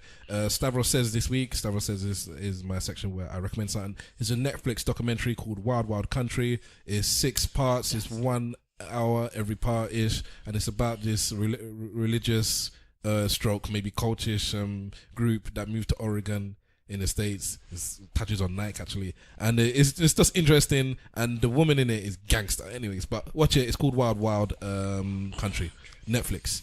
Cool. So my Instagram is Thai Musical at Thai Musical. Facebook is Thai Chijioke CHIJIOKE.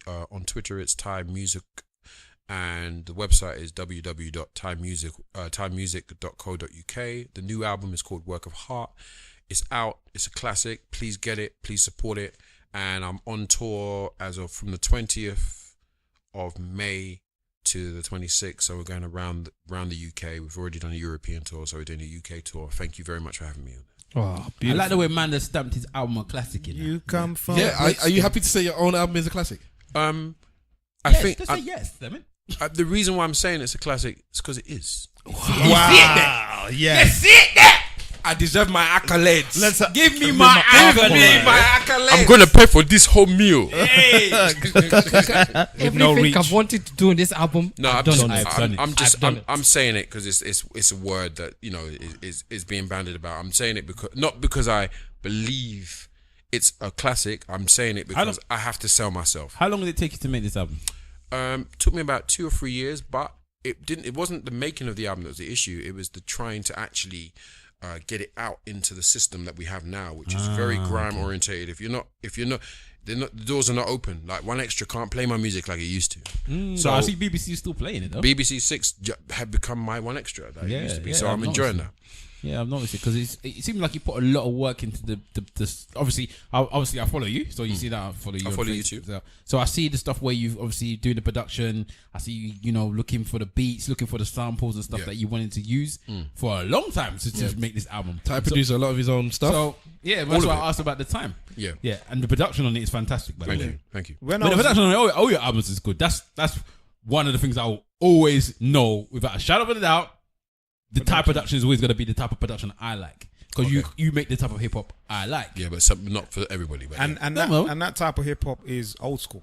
I wouldn't necessarily call it old school. From my perspective, listening to the album over the last few days, especially driving up here with the drop top, it just I had to put it. It just reminded me of the 90s, of just me being in college and me enjoying just living life.